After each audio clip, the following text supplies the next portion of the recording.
Okay, I'm calling back to order this regular meeting of council. Again, just respectfully acknowledging this meeting is taking place on the traditional unceded territories of the Nanawas First Nation. And just for the benefit of the viewership, we did have additional information for items 10A, 10C, and 12C for this evening's agenda. So we're now on to, make sure I'm not jumping around. Yeah, so we're already on to the consent agenda, yes. All right, so we're on to the consent agenda. I'll simply make the motion that the recommendations listed for items 7A through to 7F in the consent agenda be approved. Is there a second? Second by Councillor Savage. I will move to calling the question. All those in favor, opposed, that's carried unanimously. Now we're on to item 8 of the agenda, so public input period. Persons recognized by the chair to speak must first state their name and address for the record, may speak once for up to 2 minutes, unless council resolves otherwise, and are limited to providing comment regarding items listed on the council agenda for this evening. Comments must be directed to the chair, must not be directed to individual members of council, staff, or the audience, and must not include personnel issues. So if there's any members of the gallery that wish to speak this evening, this would be your time.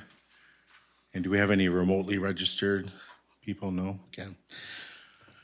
All right, seeing nobody wanting to jump up to the microphone, we'll move on to 9 of our agenda. So under legislative matters, so we have development permit application 6500 Harwood Drive, Foothills Phase 1E. Someone prepared to make that motion, so go ahead, Councillor Savage.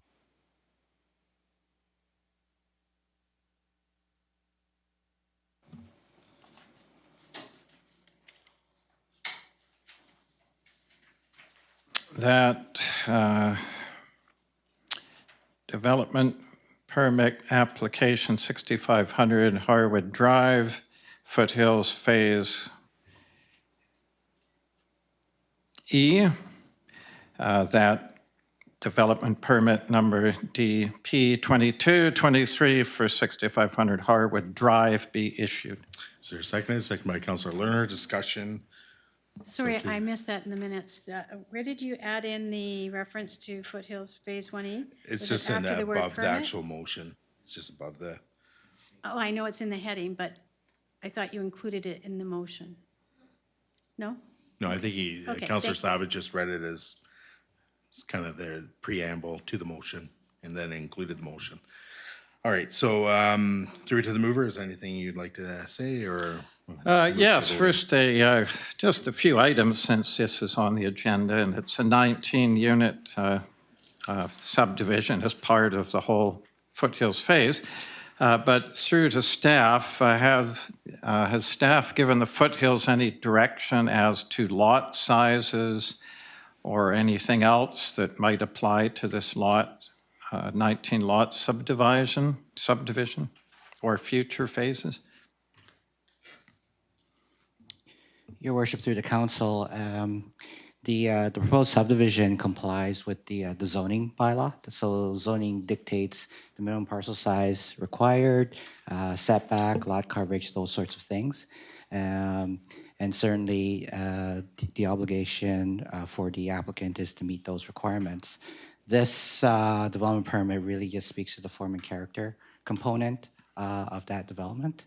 And so when you review the actual DP that's proposed, it talks about, there's some language in there around the garage door and not having the garage basically dominate the street front, and provisions for electric vehicles, having the homes ready, solar ready, should the property owners decide to move in that direction at some future date.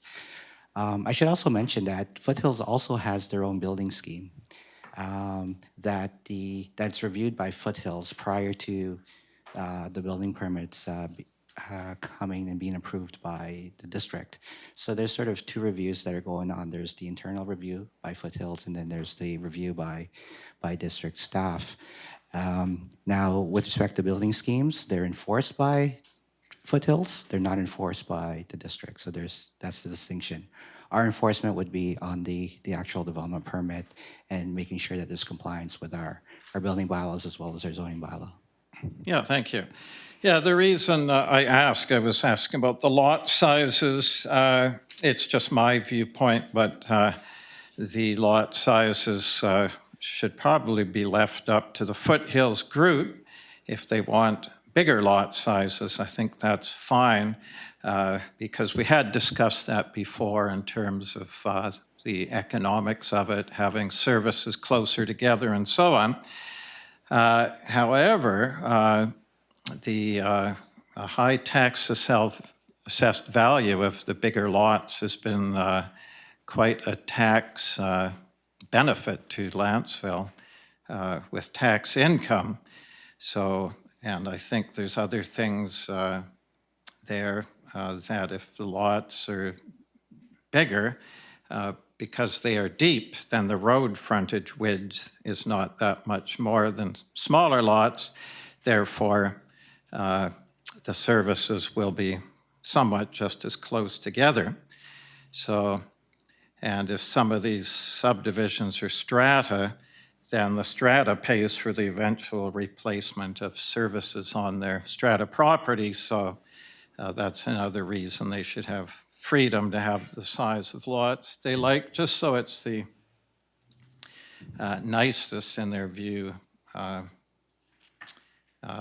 development we can get. So I just thought I'd mention that to see if there was any discussion of encouraging them to have the small lots, because I noticed these are around a quarter acre, these ones. So anyway, that's about it for my comments on this. I'll certainly be supporting it. Looks fine. It's in keeping with everything so far with the zoning and so on. And I do have a late motion, a late item motion tonight, just about the Foothills lots being further subdivided again once they've already been subdivided. So I just thought I'd mention that. Thank you. Okay, Director Limshu. I just wanted to confirm that to Councillor Savage that by and large, Foothills does have the flexibility to dictate, the parcel sizes that they want to create, as long as they're not under the minimum parcel size for the zoning. And for the most part, they've done that, and a lot of it is predicated on topography and so forth. I mean, bear in mind, this is a master planned project to be built out over multiple years, and the idea is to provide a variety of housing types, and that includes a variety of parcel sizes as well. Thank you. Okay, Councillor Lerner and then Councillor Jones. Thank you. Yes, I'm pleased to see that the proposed development permit, that it includes the reduction of greenhouse gases, the solar hot water ready, and the level 2 electric vehicle charging. I think that's all very important. Overall, I can support this. One question I did have through your worship to staff was regard to the strata property and the engagement there. The only common property I see on this map is the road.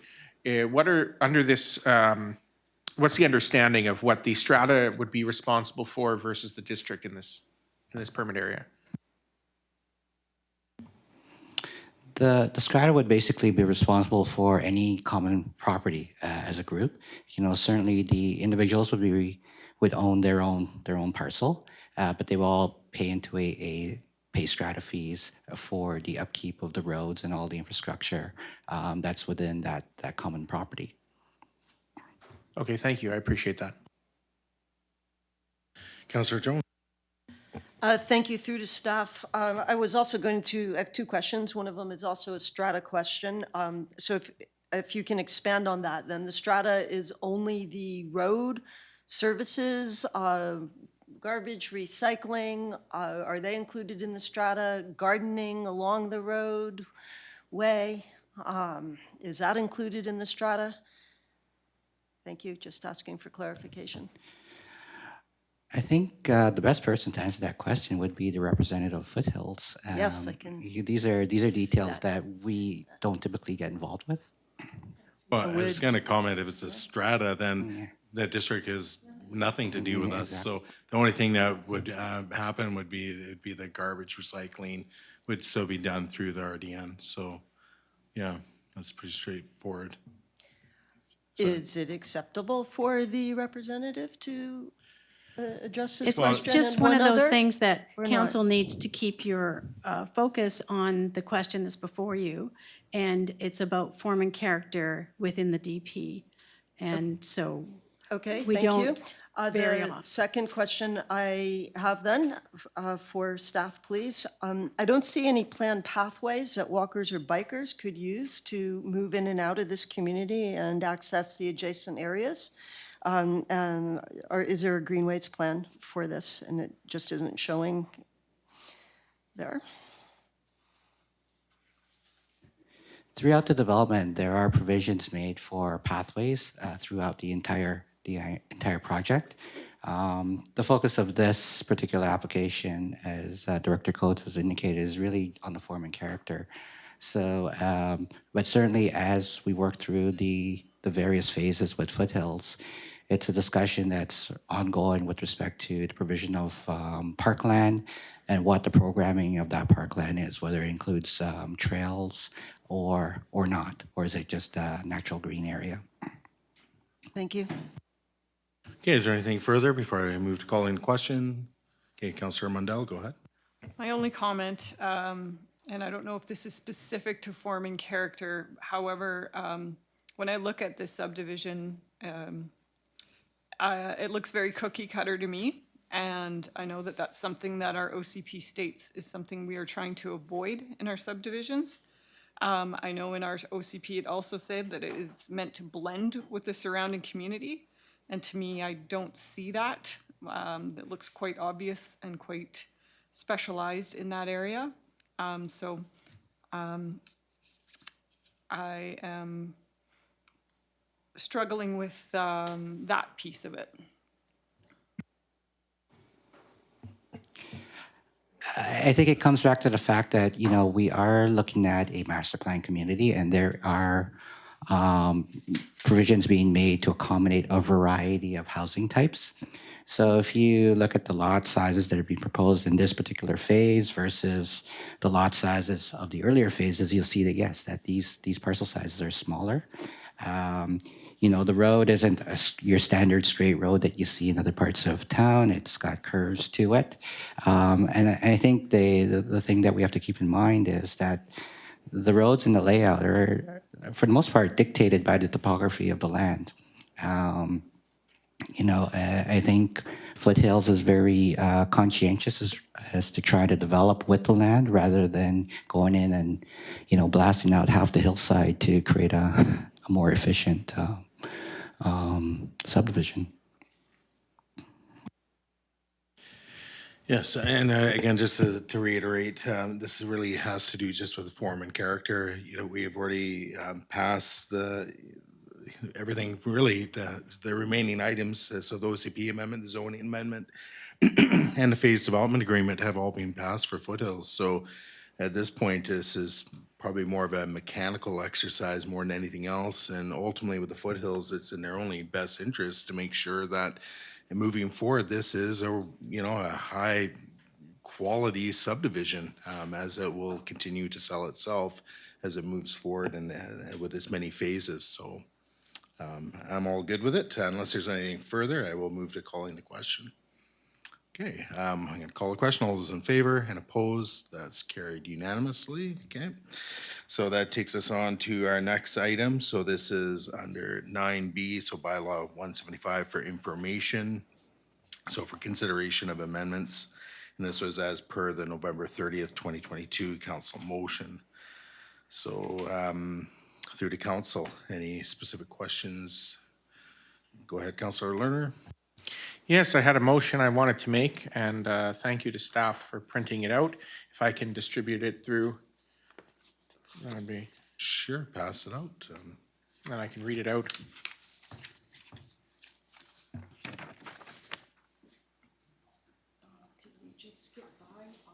No.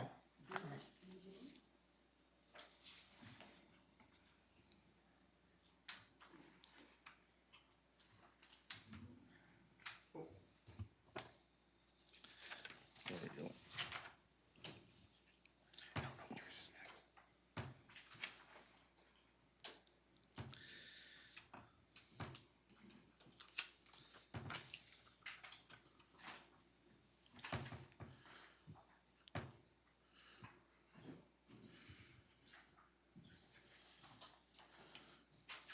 Is it okay if I read it out? Yes, go ahead, Councillor Thank you.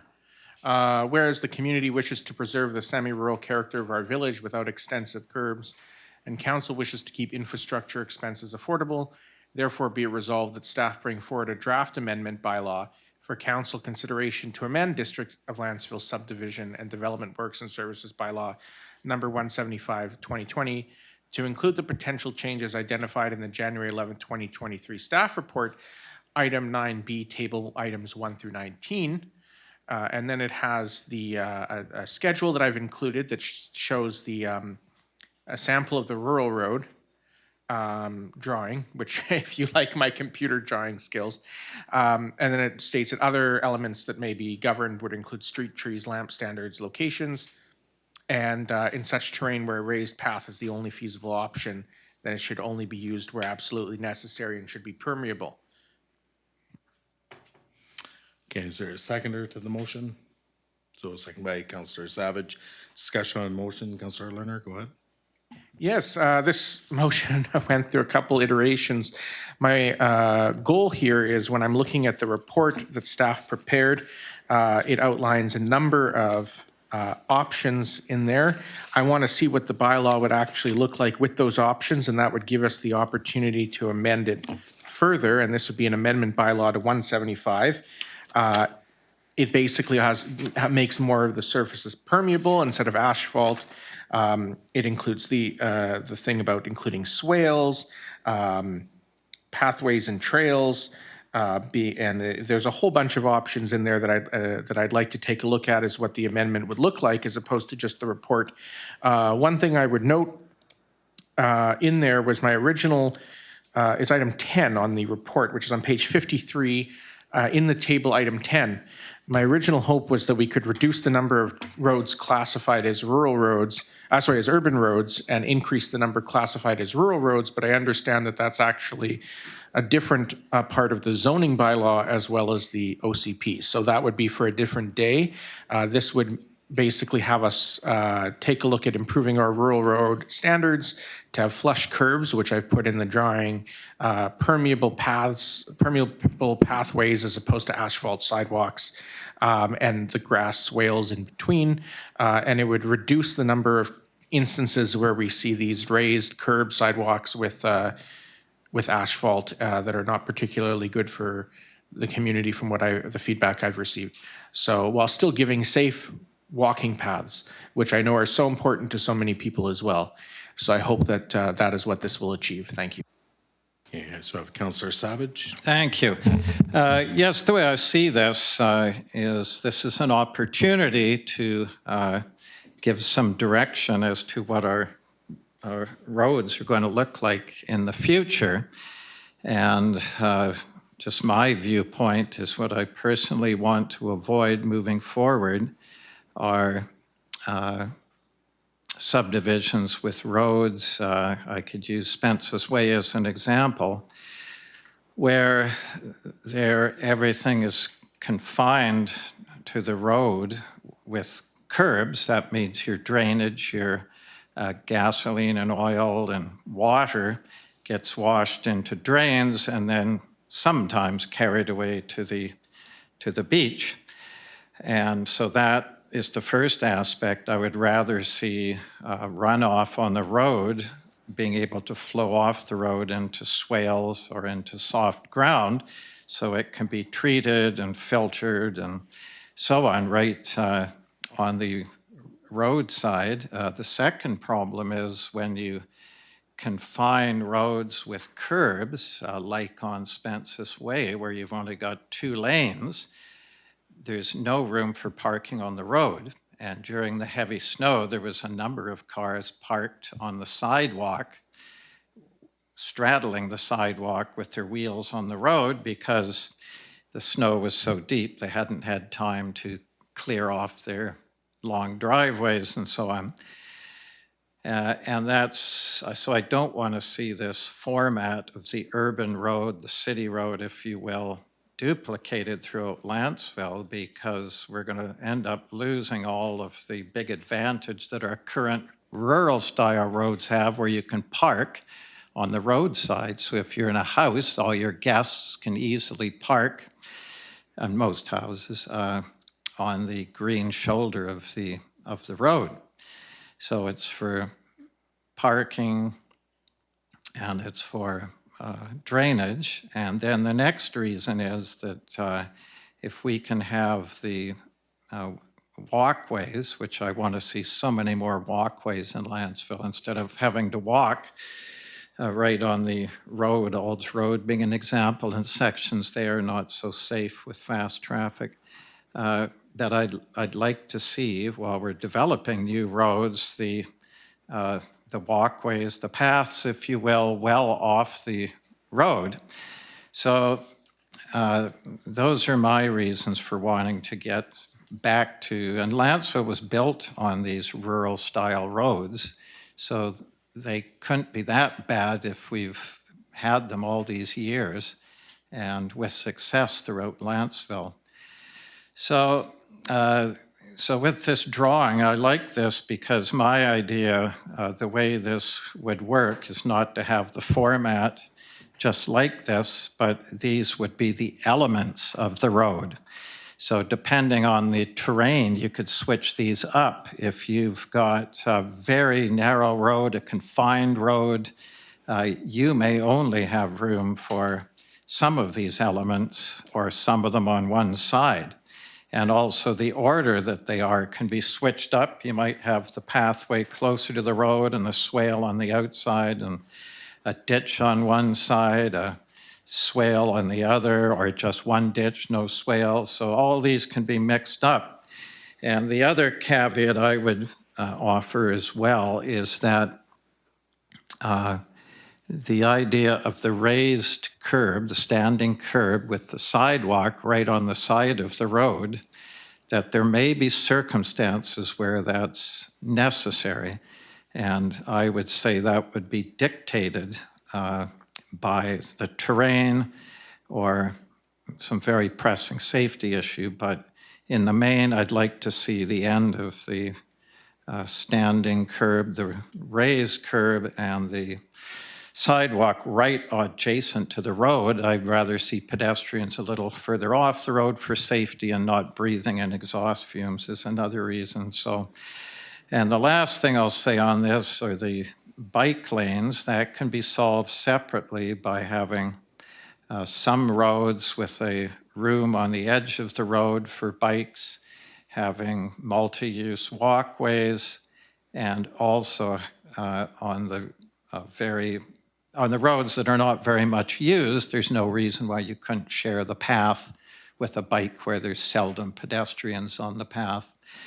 So I would certainly support that if there's agreement on those elements that I'm suggesting. So anyway, I'll leave that for now. Thank you. Okay, Councillor Jones. Thank you. I agree with the comments that have been made so far by Councillor Lerner and Councillor Savage.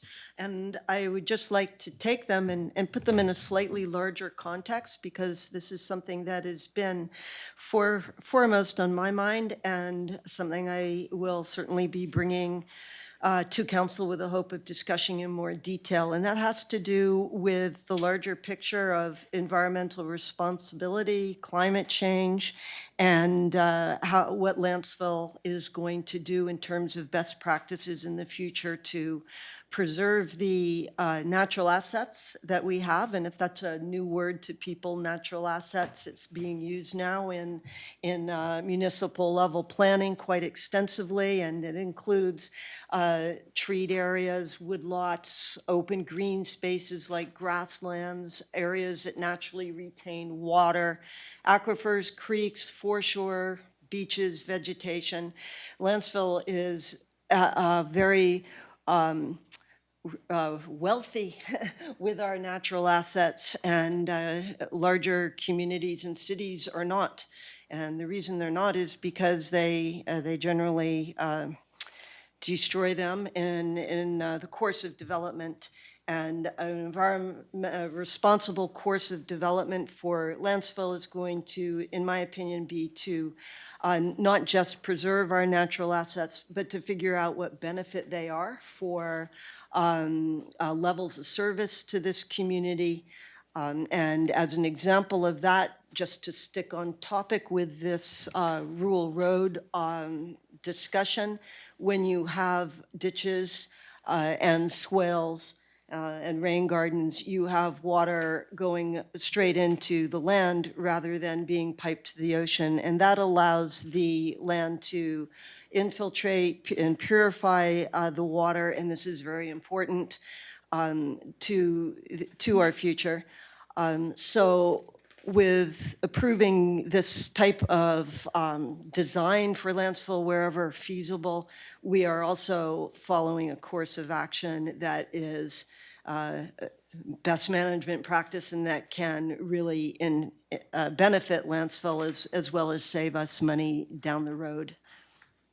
I'll speak more about that another time. Thank you. Okay, additional speakers or first-time speakers? Okay, so Councilor Lerner, go ahead.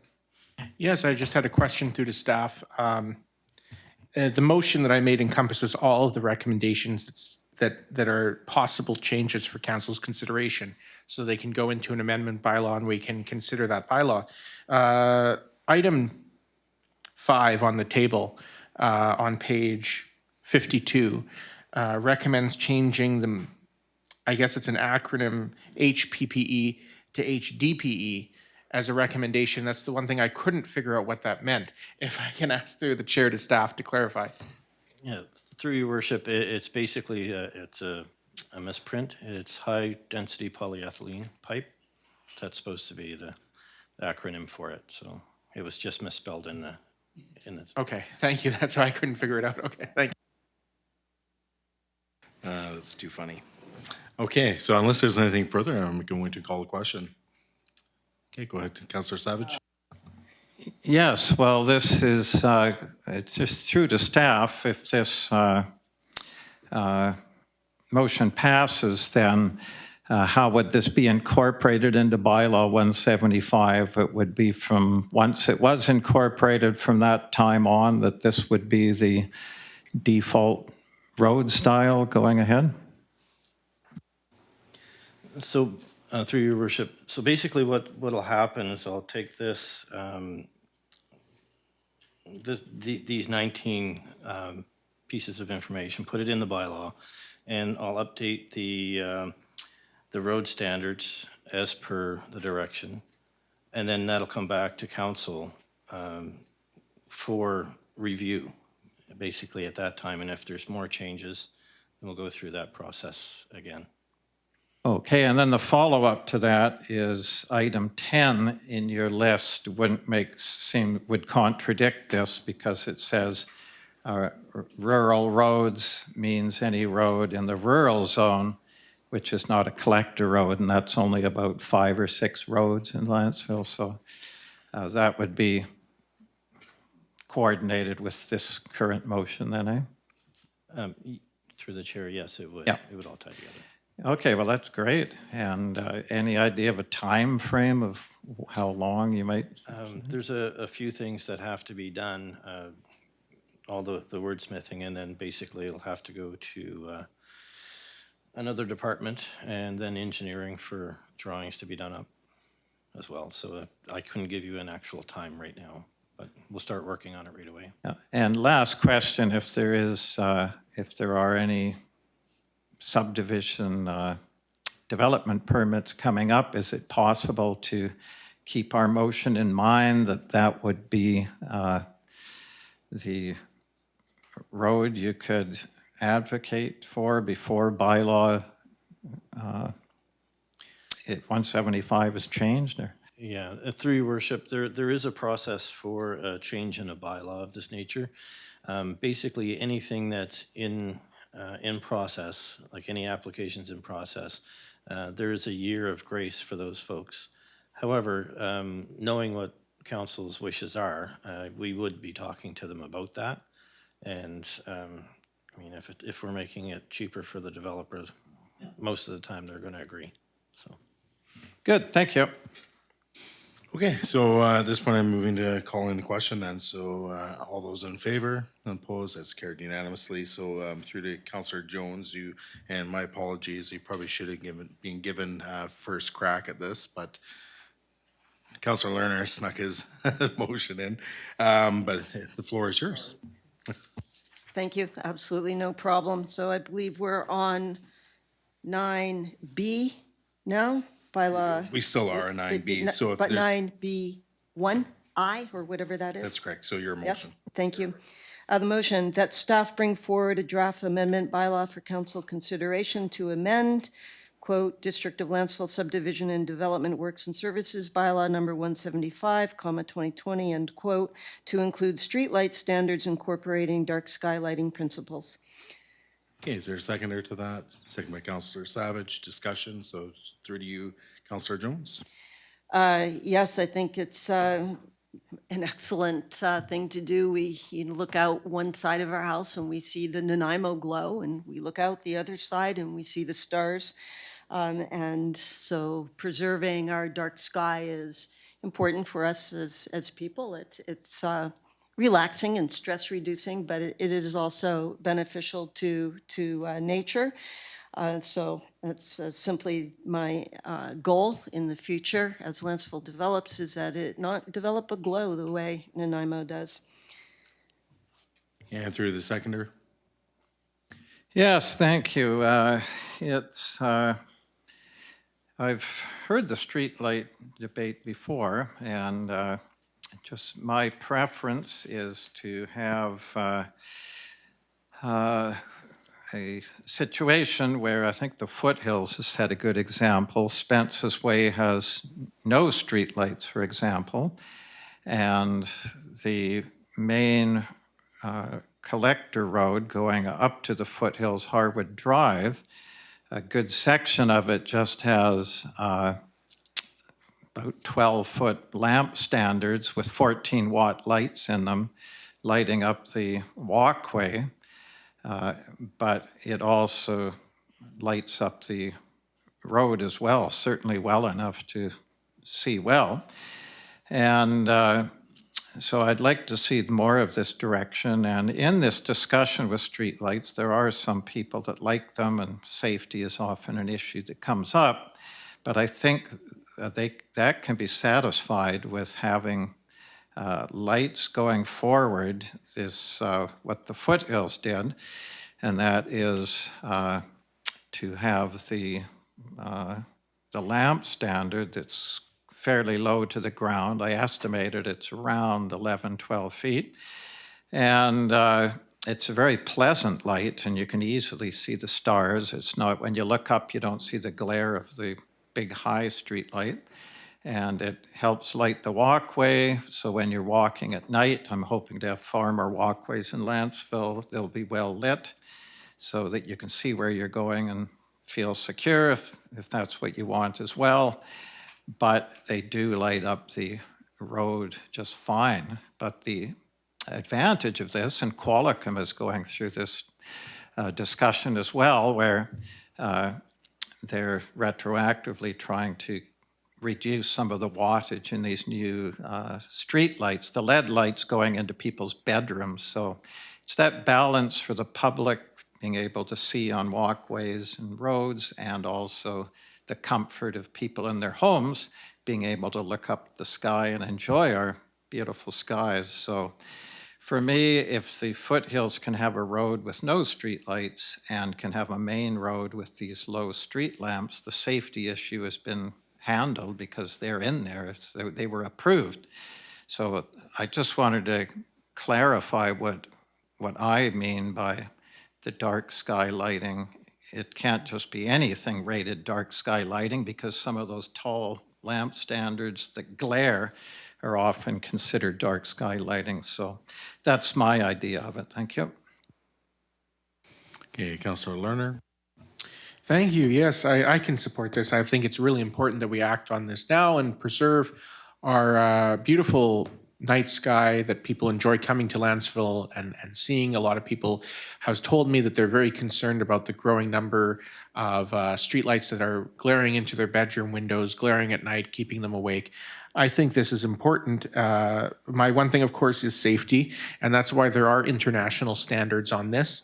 And I trust that when staff bring back the amendment bylaw, it'll incorporate international standards. There are a number of options on those. There's not one standard, but that include options that will keep safety in mind while still preserving the beautiful Lantzville horizon. Thank you. Okay, Councillor Jones. Thank you. I would like to make an amendment after I ask a question through the chair, please, to Director Spears. That's all Go right? ahead, yeah. May I do that? Thank you. Director Spears, what is a reasonable timeframe that you could bring this draft amendment to council? Through your worship, I would probably look at incorporating the street lights at the same time that we're doing the amendment for the roads and all the other works to that. So it's not going to be next week, or it all depends upon how quickly we can get through a lot of the detailed design drawings that I can get the engineers working on, and then I have to do the research on the dark skies policy. As Councillor Lerner alluded to, there is numerous designs and detailed designs for dark skies policies. If it's easier for council, I could probably look at doing something similar to the foothills, specifically a design that would look at the entire district that way in bylaw 175, instead of trying to gather up a whole bunch of different information, because that could take us years, honestly. Thank you. I think my amendment will address that concern. Okay, Yeah. thank you.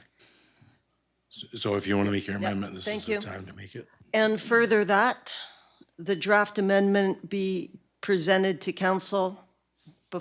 Actually, I may need to take this out. Sorry, you're not. Do you think end of February 2023 is reasonable?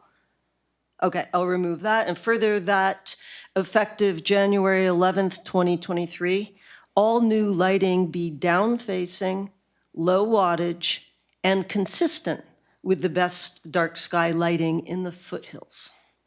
Okay. Do you want me to read that again, Director Coates? Just, well, I have a little concern Well, over that, I- whether or not that's even in yeah, order, you- because You're That's adding a something that's not a bylaw amendment.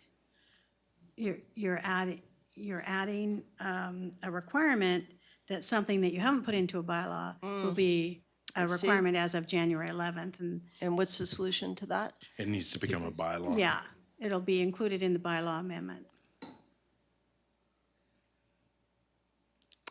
So we could All pass the right, motion, then. but the motion will not stand. No. It needs to be in the form of a bylaw, and that's gonna. I We still have to go understand. ahead and, yeah. So then do I need to amend to ask that the draft bylaw amendment use all new lighting be down-facing, low wattage, and consistent with the best dark sky lighting in the foothills? Do I need think to add that that the to discussion had address the been that concerns? Staff would do the research and come back, but they understand that that's a preference. Yeah, just trying to avoid getting bogged down in all those standards for dark sky. So just through the staff or through the Director Spears, do you think it'd be best to have that in the form of a motion, that you're getting that specific direction from council, that that you develop a policy, or develop a bylaw so it's in keeping with the standards that have been established in the foothills? Through your worship, yes, that would be what would expedite things and make things a lot simpler for us. However, it would have to be in conjunction with the existing amendment taking place of the bylaw 175.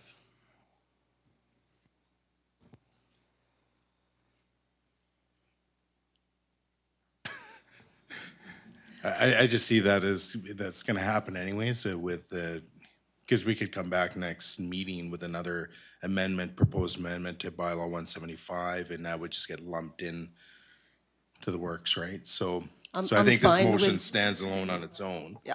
It stands on its own, sorry. So So Thank you, I'm Counselor- satisfied with that. I think we have an understanding. Okay, so we still need to amend it, so I'll just make the motion to amend.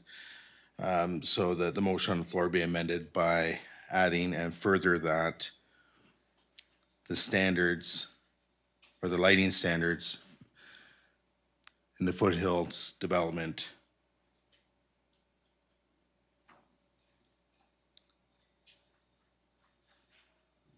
be applied to bylaw 175.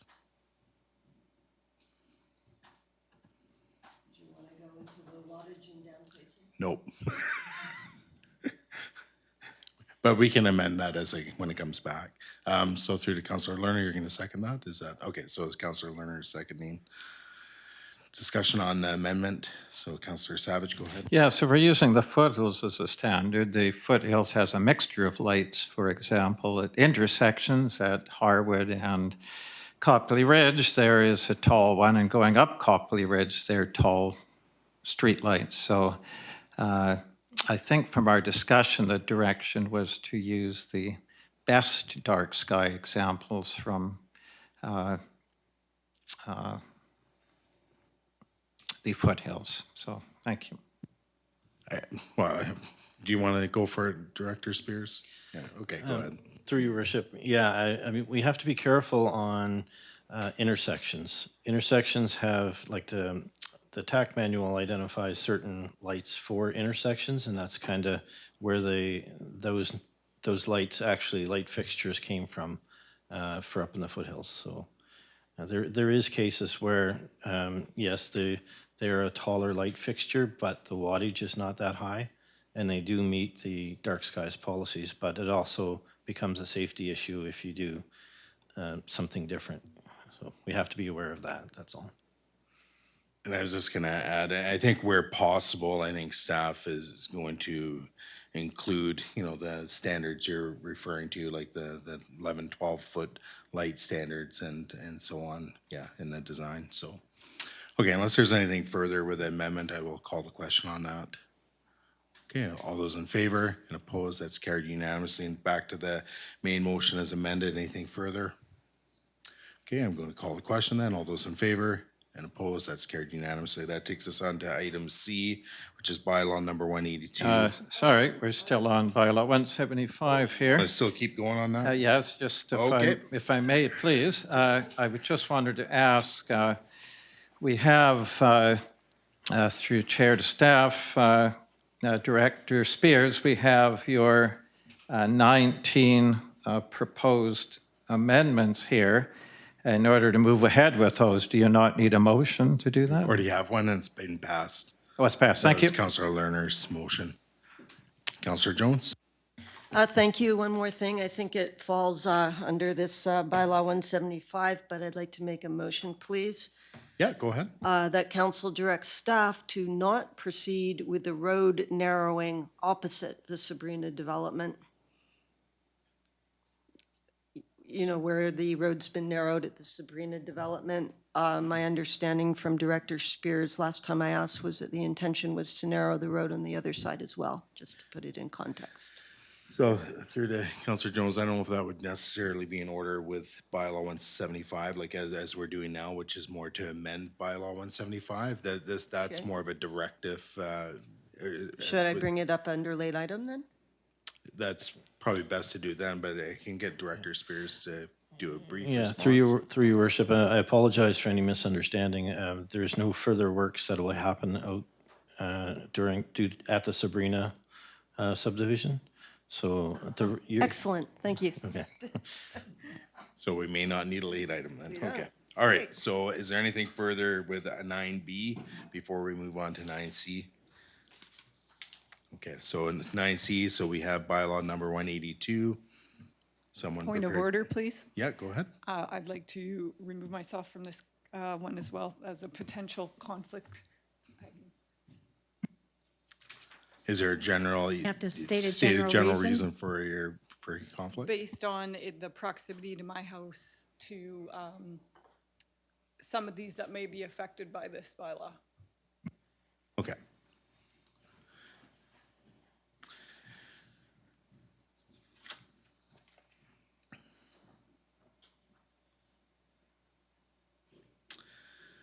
All right, is someone prepared to make the motion?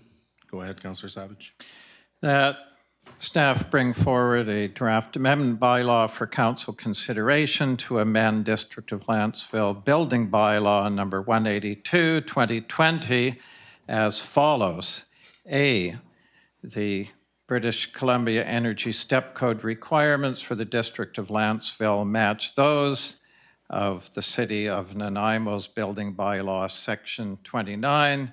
B, notwithstanding the preceding Section A, in all subdivisions and developments where more than 50% of the parcels are approved to be smaller than 900 meters squared, Step 5 of the British Columbia Energy Step Code must be required for all residential buildings where the total gross floor area of living space of the building or buildings, including the basement, exceeds 20% of the total area of the parcel containing the building or buildings.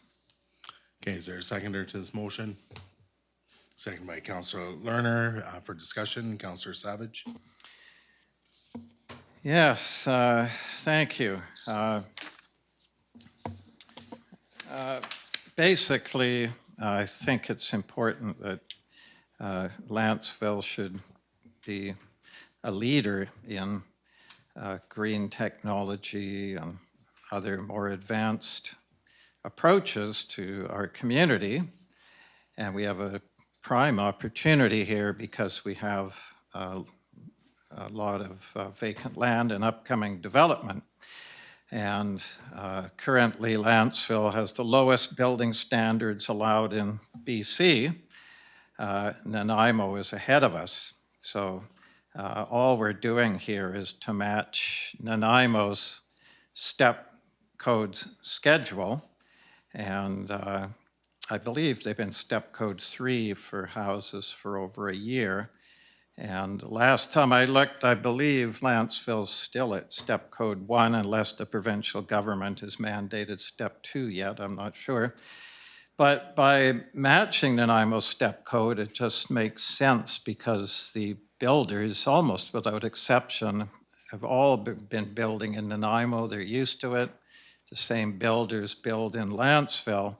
So we're not introducing anything novel here. It's just to match Nanaimo, and so that we can get moving ahead. I don't think it's appropriate to start lagging so far behind. We have a sudden leap. It's important we do this methodically and steadily, just like Nanaimo is doing. So it's more of a housekeeping step, this is. So I'll leave it at that. Thank you. Okay, to the seconder.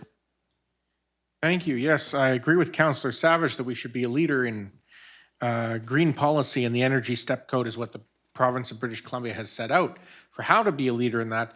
And I can support this motion. I would say that unfortunately it wouldn't even make us a leader. It would just bring us up to what almost every other community in the province seems to be doing. If you go to the website, you can see list after list of municipality and district and electoral area that have gone up in the step code to level 3 and are doing similar to what's in Part B regarding step 5 versus step 3. So I'm fully in support of this. It's something that I campaigned on. It's something that I heard was very important to the community, was that we bring ourselves up to the standard that everyone else is being held to. And step code 1, where we are now, I believe, is just really a reporting mechanism. So I fully support this. Thank you. Okay, Councillor Jones. Yes, I also support this. I'm a bit of a stickler for quality and things, like good bikes and kayaks, and I like nice homes. But I'm impatient as well, and I wonder if I could just make an amendment to say that staff bring forward the draft amendment bylaw no later than January 25th, 2023. Thank you. Okay, so that's an amendment, and Yes, please. Okay, so I'll call for a seconder. So second by Councillor Savage, and through to staff, I can already see the no's. That's probably, and I appreciate it's probably far too soon to consider an amendment, but Yeah, so that would mean that it would go out with the agenda next week. We can't possibly get it ready, get it for legal review. We already have engaged some discussion with the solicitor, and so we also have to plot out what the public engagement will be. He very much emphasized not to rush this process. okay. So, yeah, so in terms of the amendment to move this ahead in quite a quick fashion, I can't support that. It's simply because we don't have the resources to move it forward, and we've just heard now the advice is not to rush the process. There should be, I'm assuming, and maybe Director Limshu can speak to this in terms of the public engagement on this item. I'm assuming there would need to be some, so. Generally speaking, yeah, there should be, Your Worship, through the council, pardon me, there should be some public engagement because we are making a shift. The practice that Lantzville has been following, which is similar to other jurisdictions, like the RDN, for example, is to just follow the timeline that the province had laid out. Unfortunately, the province is behind on their deliverables. That's why we haven't gone up from step one. So there's two parts, as council's aware, there's two parts to this motion. The first part is to match what the city of Nanaimo is doing with respect to where they are with their step code process. So, step 2 for Part 9 buildings, step 3 for Part 3. I think that's pretty straightforward. I think there's going to have to be some better understanding as to Part B. So you're on the one hand, you're talking about being consistent with our neighboring jurisdiction, city of Nanaimo, but then we make that leap from step 3 to step 5 for these specific size lots. And, I think it would help staff and to understand the rationale for that leap for that particular parcel size. All right, so through the council, Councilor Lerner, go ahead. Yes, I mean, I'll speak to the amendment and then maybe a little bit to Part B. So the amendment, my concern is the requirements that the solicitor will have in order to get things done on time. And so if this would have to go on the agenda next week, I understand that's probably not possible for the solicitor to get back to us that fast. So I don't know if I support the amendment, but I will keep an open mind on that. Part B, I did a lot of research when I saw the agenda item, and a lot of communities are doing things like what's in Part B, where they're essentially incentivizing the step code requirements. And maybe when we get the bylaw back, it will change some of this. But I think it says notwithstanding the preceding section, which is the matching of Nanaimo. It makes it clear that, but I'll let the mover speak to his intention, but I'm not sure I can support the amendment, but thank you. I'm sorry, I missed the amendment. So the amendment was to have this bylaw prepared for the 25th. That the motion be amended by adding "and further"? Yeah, further that the bylaw come back to council, or draft bylaw, I can't remember how exactly Councilor Jones worded it, but That staff bring forward the draft amendment bylaw no later than January 25th, 2023. And the seconder was? and I think it was, okay, Councilor Savage, Thank you. thanks for owning up. Yes, I'd like to make can we amend the amendment? I forget. Once, I think. No, Once? we only go with one. Yeah, Yeah, I have to do it over, yeah. so we can go Okay. back to the main motions amended and then Yeah. make it further. Yeah, well, my perspective, hearing from staff, once they've told us sort of what they're looking at, then I would generally give the direction as soon as possible would be the key there, and then maybe we can get an update at the next meeting as to how it's going, and just to make sure it's done in as timely way as possible, as I certainly agree with the sentiment of the amendment. Well, I suppose by unanimous consent, we could just say remove the 25th and just do it as soon as possible. So unless there's any objections to that, we'll just make that change. Okay, so through to Director Coates. We'll just strike the 25th and put in as soon as possible. Okay. You had no later than, the 25th, so we'll strike that, and I put as soon as possible. Okay, and for myself, again, this just really just identifies it as being a priority item of council. So unless there's anything further, I'll call the question on the amendment. Okay, all those in favor, opposed, that's carried unanimously. Back to the main motion as amended. Is there anything further? I just had one brief thing to add. So trying to remember the actual date, but we did have that Christmas dinner with MLA Walker, and it was interesting during that because the developer consultant that came in and spoke to the group of politicians there, indicated that a lot of his developments that he puts forward or his group puts forward are all basically done step 5. So, and this is down in Victoria. So I think we got to get with the times and why not just make the leap for step 5? It's, from what we're being told from a developer, and this is a high-end developer, but also does a lot of lower income housing and so forth, is it doesn't really add that much cost, not as much as what one would think. So it'll be an interesting exercise to go through, and I'm looking forward to what we end up getting back from staff. So unless there's anything further, I will move to calling the question. All those in favor and opposed, that's carried unanimously. We just need Councillor Mundell back. Oh, helpful member of the gallery, thank you. So was that the motion as amended? Yeah, motion is amended, yes, yeah.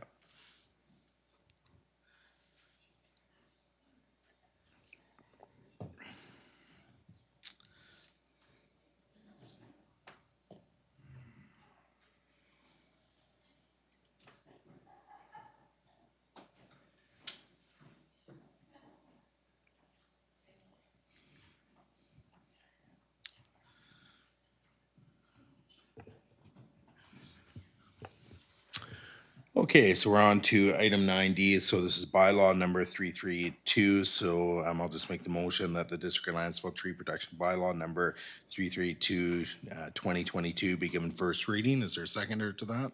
Second by Councillor Jones.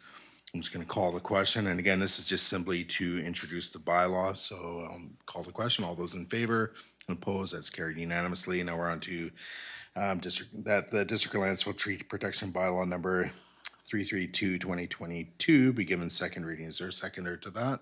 Second by Councillor Savage. Discussion on this. So I'll reserve my speaking time at this point. So we'll just go to Councillor Savage and then we'll go around council. So if you wish, Councillor Savage, and then I'll go to the next speaker. All right, thank you. The only thing this is just my viewpoint, and it's good to hear from others. We're going to likely have different aspects to this. But the only thing I'm trying to accomplish is to prevent development properties clear cutting and then applying for a development through rezoning. And we had that experience a few years ago with over 150 acres being clear cut before they applied for the rezoning. This is environmentally low standard. It increases the risk of flooding, and any parkland the community receives will already be clear cut.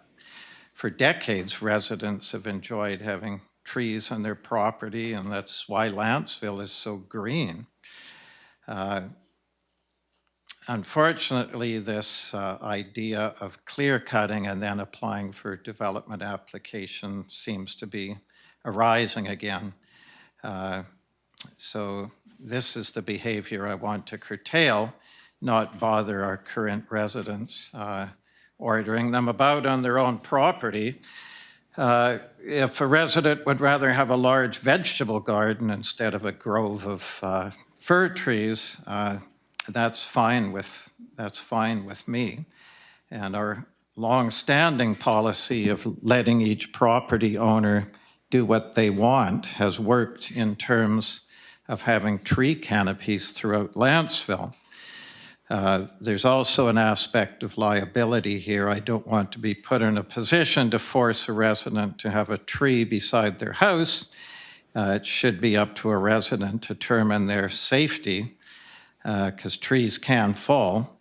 It's happened on houses. For me, that's why lots smaller than an acre are excluded from this, one of the reasons anyway. And there's one or two more policies we could introduce, and that's trees close to houses, could be removed, and a separate policy for big vacant lots, which are often the future development properties, as opposed to people that live on their lots and enjoy them and so on. So unfortunately, it's the poor behavior by a very few poisons the well for the rest of us. So for myself, I would like to remove most of the irritants and onerous requirements of the proposed tree bylaw, but make sure we have enough remaining that has real teeth to prevent this idea of the clear cutting. But I'd like to thank staff for the bylaw. It's very thorough and has all sorts of aspects to it. And then last thing I'll say is twinning this eventual tree bylaw, which will hopefully get lots of public input into it. We should have a program to encourage tree canopies and high environmental standards in Lantzville, so we all work together and want to preserve our tree canopies, which offer so much benefit to the community. Thank you. Okay, Councilor Lerner and then myself. Yes, thank you. First of all, thank you to staff for their work on this. I can see in the report there was a lot of research done. And then the actual bylaw itself is quite lengthy. There are parts of it I really like, and I think it accomplishes a lot of what we were looking for. What we heard from the community a lot, though, was that they don't want over-regulation, and I agree with Councillor Savage. There are some parts here that I feel could be a little bit arduous. For example, some of the requirement to replacement trees, I like them as a penalty if someone did something illegal and didn't, it'll help deter clear cutting if they have to replace all the trees. But if someone wants to remove trees for, let's say, a vegetable garden, I'm not entirely sure we need to have them pay money or plant more trees. So there are parts I like and parts that I don't, and I'll reserve that for my next round of speaking. Thank you.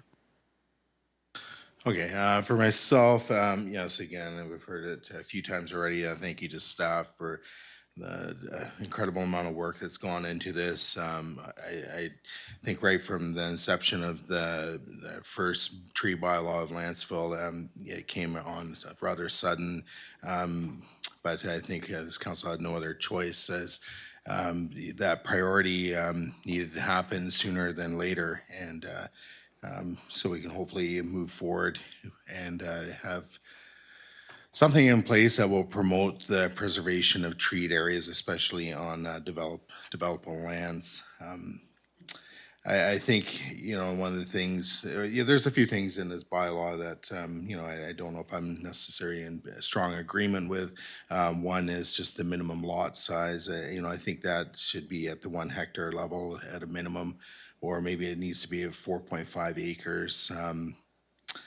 So it captures all the 5 acre size acre parcels, but leaves out everything underneath of it, because those are really the ones that have that bigger subdivision potential. The one thing we are looking at is trying to, again, try and preserve as much green space in Lantzville. And when the district acquires parkland as a result of subdivision, I'd rather have that parkland in form of treed land, not stumped land. I think it's pretty straightforward, and that was the main thrust for me to get behind it in the first place. Is I'm not interested in acquiring on behalf of the community stumped land. I'd like to see treed land and be acquired. It's pretty basic, and with any subdivision, the minimum amount is 5% anyway. So it's not like we'd be acquiring a whole lot of trees, but some trees is better than no trees or a bunch of stumps. So I'm also very interested in seeing what the community has to say about the bylaw, the newly proposed bylaw, or the bylaw revision. And part of the motion that we have before us this evening is just determining how many sessions or public engagement events or sessions are to be held and getting some feedback from the public. So I think council needs to turn its mind to that motion, and that will follow after second reading. But second reading, I think in this case is, normally we could consider making a bunch of amendments, but I wouldn't recommend that at this time. I'd say let this particular bylaw go to the public engagement sessions, and let the public give their input, and then we can massage it after that.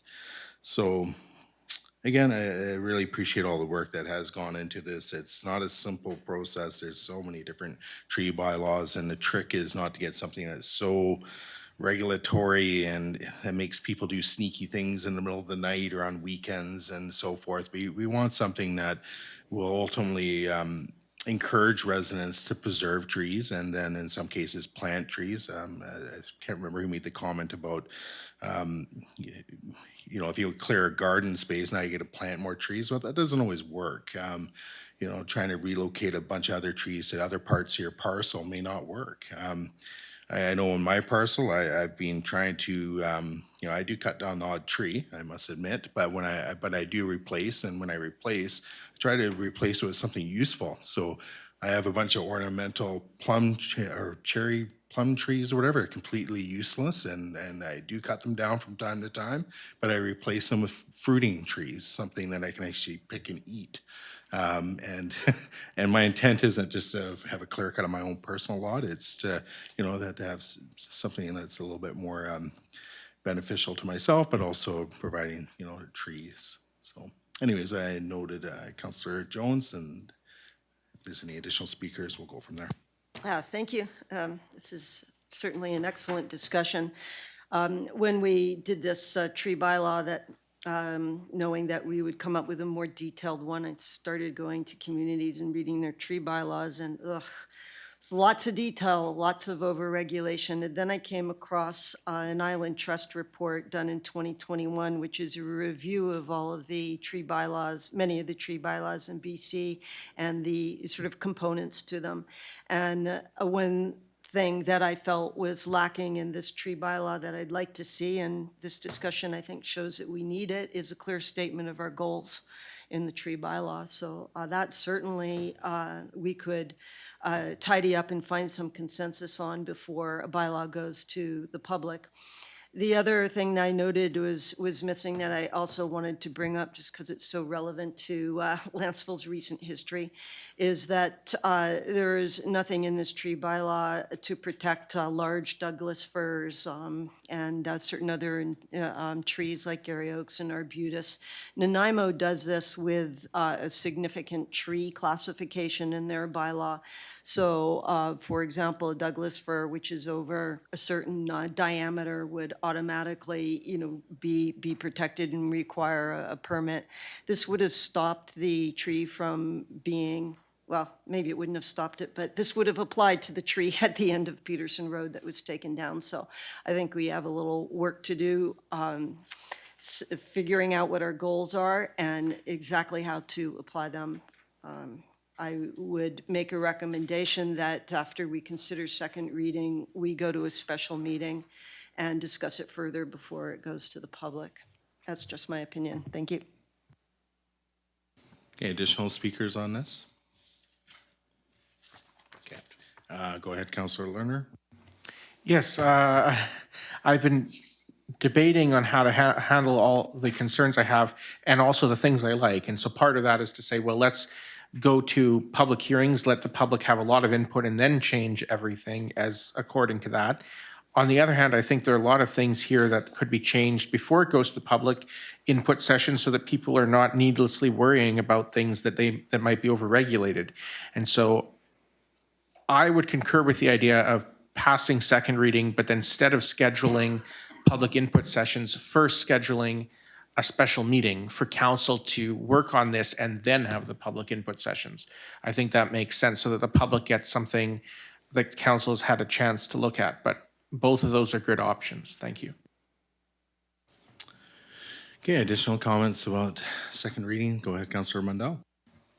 I again would like to also thank staff for the work that went into this. For the most part, I like it. I'm happy with it being a bit stringent, and I do agree with Councillor Jones regarding using, and I really like Nanaimo's protection of specific species of trees as well. And I think that's important to consider with this.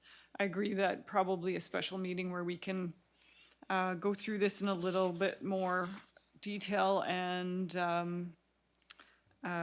amend some of these, some of the rationales in here and the, so yeah, I mean, I guess I can support second reading, but I would also like to move into a special meeting to take a closer look.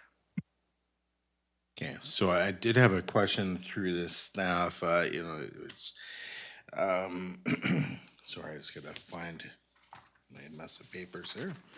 So with respect to moving forward with the public engagements events,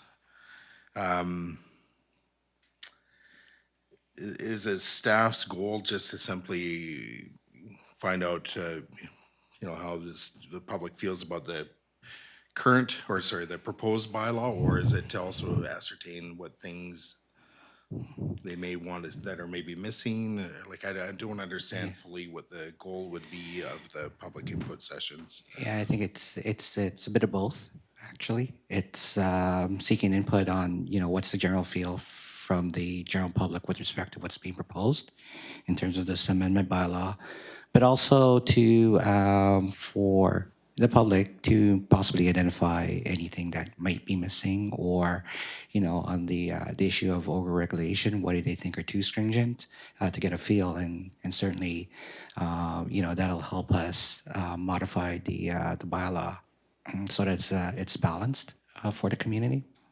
Okay, thank you. So it's just a follow-up to that. My concern is if we, as a council, start whittling it down to what this council thinks would be the best tree bylaw in Vancouver Island,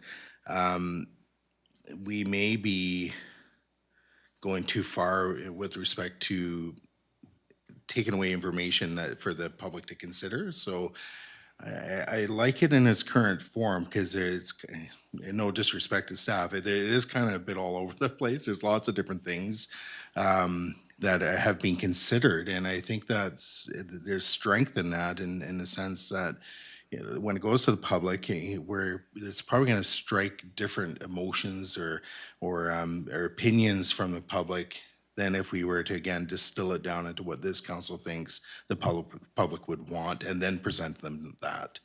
So I like it in its current form because there's stuff in there I personally don't like, but for all I know, maybe half of Lantzville's population really does like it, and so on. So again, I'd be in support of just as is, presenting that to the public and going from there. So Councillor Lerner?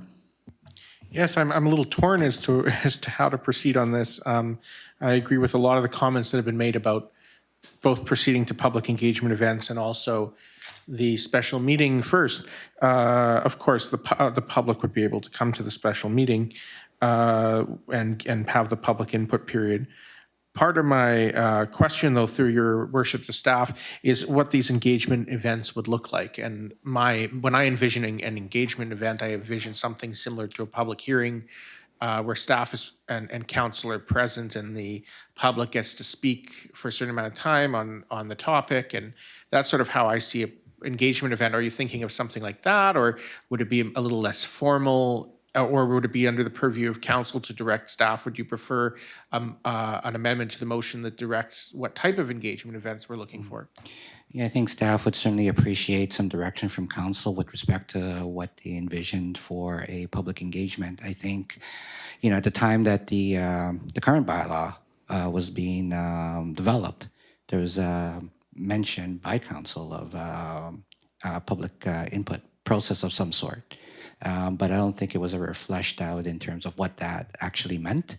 Is it simply inform? I mean, it could, the public engagement is a fairly large range, right? It could be something simple as putting information on our website and asking some general questions and soliciting feedback that way, or it could be having an open house where we have a presentation by staff and then open the floor up for questions, comments, and concerns. Also, soliciting written feedback. Some folks may not be comfortable speaking in public, or it may be something as formal as you've just outlined, Councillor Lerner, where it's more like a public hearing process. So, I think, yeah, I mean, staff's open to any suggestion or direction provided by council on this. Thank you. Yes, I appreciate that, because for me, in order to support going straight to public engagement, I'd want to see at least 2 sessions, and I'd want them to be quite thorough, not just, on the website, get a questionnaire or something, but have people, people can write in, but also an opportunity to get up and speak and ask questions and give their opinions. I have my opinions, but I'm not the authority on what the community wants. The community is the authority on what the community wants. So I would want to see at least 2 sessions, and I'd want them to be quite thorough. So if we do go forward straight to public engagement, I'd want to amend the motion so that it included some direction in that area. Thank you. Yeah, and we are just on second reading, even though I've spoken to this as well. So Councillor Jones, go ahead. Yes, since we are speaking to it, I appreciated your comment, Councillor Lerner, that a special meeting would have a public input period. So we can address the concerns that Mayor Swain has and still do it with a special meeting, which would tidy this up a bit, make it clearer what our goals are, and perhaps simplify some of it. I do find it way too long and detailed. And then when it does go to the public, it would have had some public input from the people who chose to come to the special meeting, and it would also be a little bit easier for everybody to distill. Thank you. Well, Councillor Savage. Yes, thank you. Just procedurally, so you know, Councillor Lerner, if we're going to a special meeting, we don't pass second reading. We leave it open, and when you've made all your amendments, then you pass second reading and send it to the public. So I would prefer myself to send it to the, or at least to have this go to a special meeting so we can refine it and go through it. I said that a number of times last term, that it's best to put our best foot forward when we're sending something out to the community. And you have to remember, many community members are so busy, they just don't have time to get involved in this. That's why they trust us to, represent what we've heard from them over the years and so on. So I would like to refine it and simplify it a bit. It's a number of pages now, and I think people would find it quite heavy reading. So I would like to simplify it, and I'm someone on council that this affects because I live on acreage, so I can certainly understand what others may feel on acreage with this. And as I say, with all the permitting and so on and so forth, I'd like to streamline it a bit so people aren't reading about all these, permitting issues and having to get certain size replacement trees and even having replacement trees if, because these are residential lots, they're not, tree farms or forestry farms. So I would just like to streamline it a bit and then hear from the public so that they can go through it quickly, get the essence of it. I really like Councillor Jones' idea of stating our objectives. I think that's very helpful so that people will know what we're trying to achieve here. So I would support it going to a special meeting to go through it a little more thoroughly. I still haven't had time to thoroughly analyze it. So I would appreciate that, and then having a little more streamlined one go out to the public and then refine it further once we hear, because it is a major bylaw that'll affect a lot of people. Thank you. Okay, so through to Councillor Savage, did you want to make that referral motion then to a future special council meeting date to be determined? All right, I refer this motion to a special meeting to be determined, the date of which to be determined by email. Okay, is there a seconder to that? Second by Counselor Jones. Discussion on why and time and so on. Wouldn't even be really time, just be the why. Did you, go ahead, Counselor Mundell? More another question, as a part of that meeting, could we include a public engagement portion of that? So that could be one of the sessions where we encourage the community to come forward with their thoughts and concerns. Well, it'd be through public input, but that's about it. I think that's all we have. Director Coates? Hi. Yes, so council has a very busy January, as you know. And so one of the things is looking at the schedule, February 15th seemed to be an ideal date for a public input event, but that drags things on too long if council wants to actually make this a special meeting, a working meeting where you're editing the bylaw. And so you may want to take a look at your January calendar. There's not, you're talking then about a Monday night or a Tuesday night in January. Although we did just cancel something on the 19th, you could go with that. So, because my thought was, if it's a special meeting where you can't really achieve both. You can have your regular input, but it's just about what's on the floor. It's not theoretical comments that you're looking for about, well, what if you change it to this or change it to that? So if you have the special, make your edits, and then we can promote and give people notice of an event like February 15th in the February newsletter, where we could do an open house, one in the afternoon, one in the evening, whatever you choose. And that way there'd be a new edited version available, hopefully up on the website in February for people to look at, read, maybe a questionnaire, and then they can come in. Okay. All right, so in terms of just, we'll, again, schedule by email, but I don't know if there's anything further.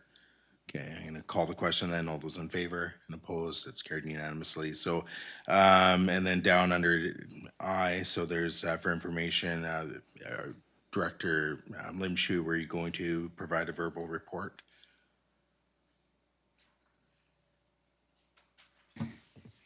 Your worship, through the council, with respect to item I, the answer is actually fairly straightforward. Effectively, if you want to achieve what item I is suggesting, you'd have to either amend the current bylaw or just continue through this process in adopting the new bylaw. But both the current bylaw and the proposed bylaw basically restrict the tree cutting bylaw applies to parcels larger than 1 acre. If it's council's wish to apply that bylaw more broadly,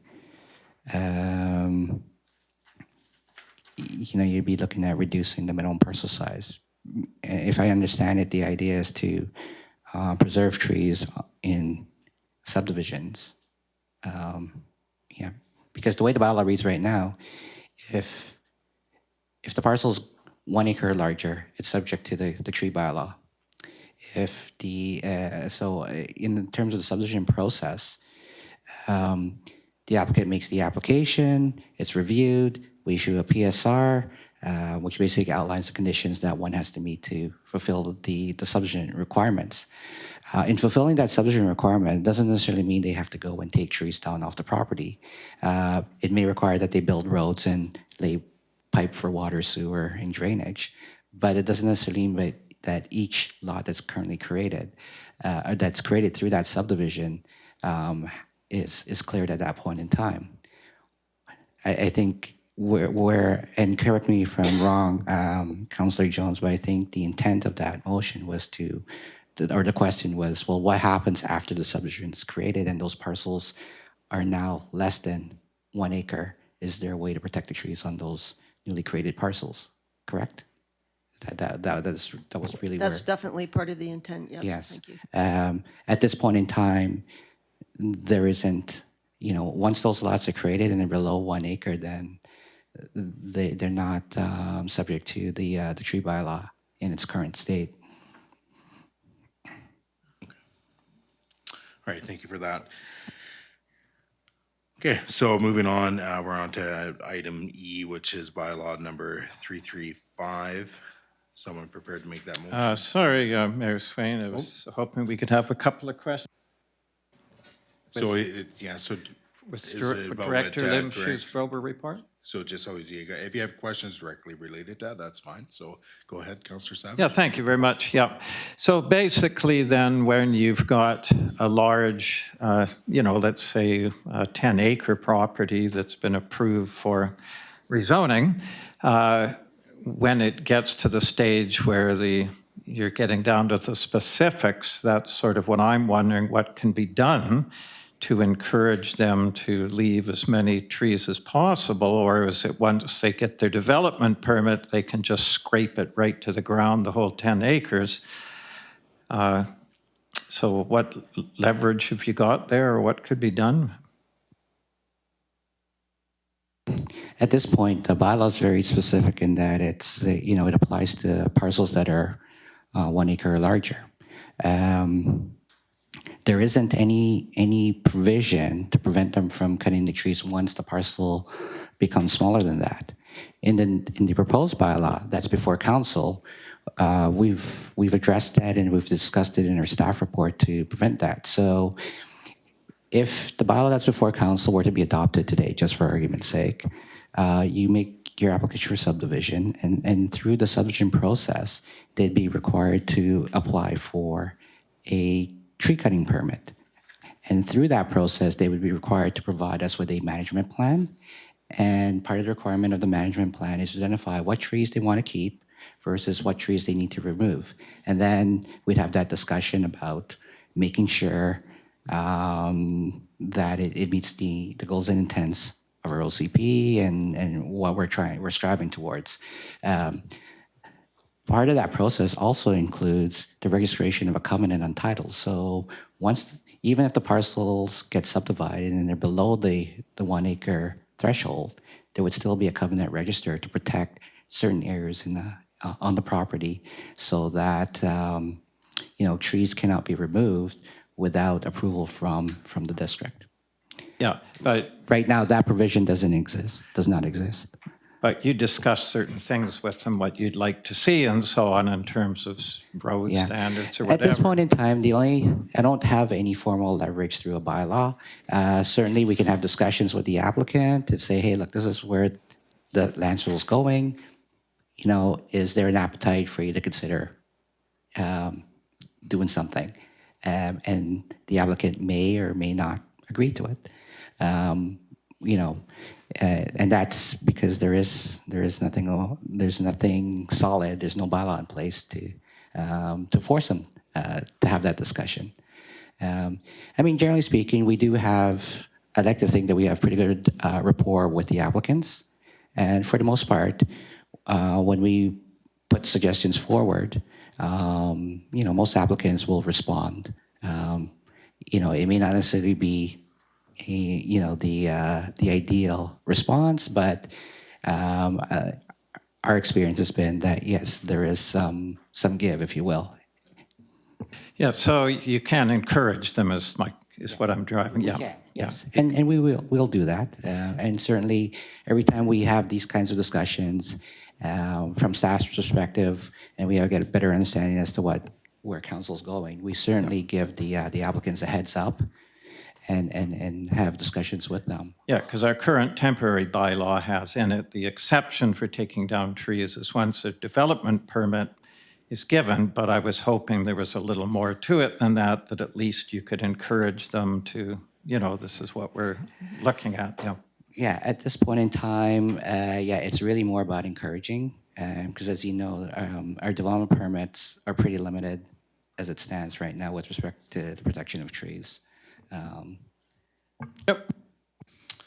Yeah, I just had a real brief comment, again, from our little dinner, Christmas dinner with Emily Walker and all the other politicians there. It was interesting when a developer brought up that contentious development of Victoria where there was a treed lot and one developer was proposing just to clear cut it, and then this developer that presented to us came in and he values trees as a developer and tried his very best to try and preserve as much as possible on a particular lot that we all saw photos of. But you know, what I'm driving at here is it really just comes down to the will of the developer and the values and so forth and what is important. So, you know, do we keep retaining trees or do we just keep chopping them down and handing over stump land to to municipalities in the form of parkland? So, anyways, more on that another time. Moving on in the agenda, we'll go to bylaw number 335. Someone prepared to make that motion, so go ahead, Councillor Savage. That District of Lantzville officers indemnification and delegation bylaw number 172, 2018 amendment, delegated authority bylaw number 335, 2022 be given first reading. Is there a seconder to that? So it's seconded by Councillor Lerner. Discussion, or sorry, no discussion. I'm just going to call the question as we're just introducing the bylaw. So all those in favor? Opposed? That's carried unanimously. And then we got the second part. Go ahead, Councillor Savage, if you wish. That District of Lantzville offers indemnification and delegation bylaw number 172, 2018 amendment, delegated authority bylaw number 335, 2022 be given second and third readings. And do we have a seconder to that? Second by Councillor Jones for discussion. Go ahead, Councillor Savage, if you wish. No, I believe we had some discussion last time, so I think this is fine, the way it was done, removing those three items. I'm certainly in support of it. Thank you. Okay, and through to Councillor Jones, if you wish. Nope, okay, and through the rest of council. I'll move to calling the question. All those in favor? Opposed? That's carried unanimously. Takes us on to item 10. So we have phase 2, village commercial improvement. There's a motion there. Someone prepared to make that motion?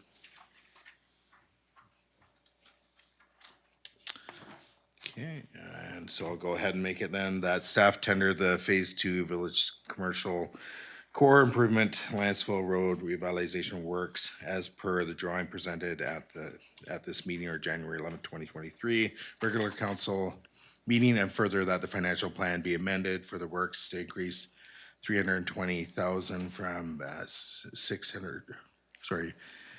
Works to increase by 320,000 from 650,000 to 970,000 to be funded through the Community Works Gas Tax Fund. Is there a seconder to that? As a point of order, please. Yeah, go ahead. Yes, I believe I'd like to make some amendments to this tonight. So if we make this motion, does it still allow for amendments? Or what's the best process to do this?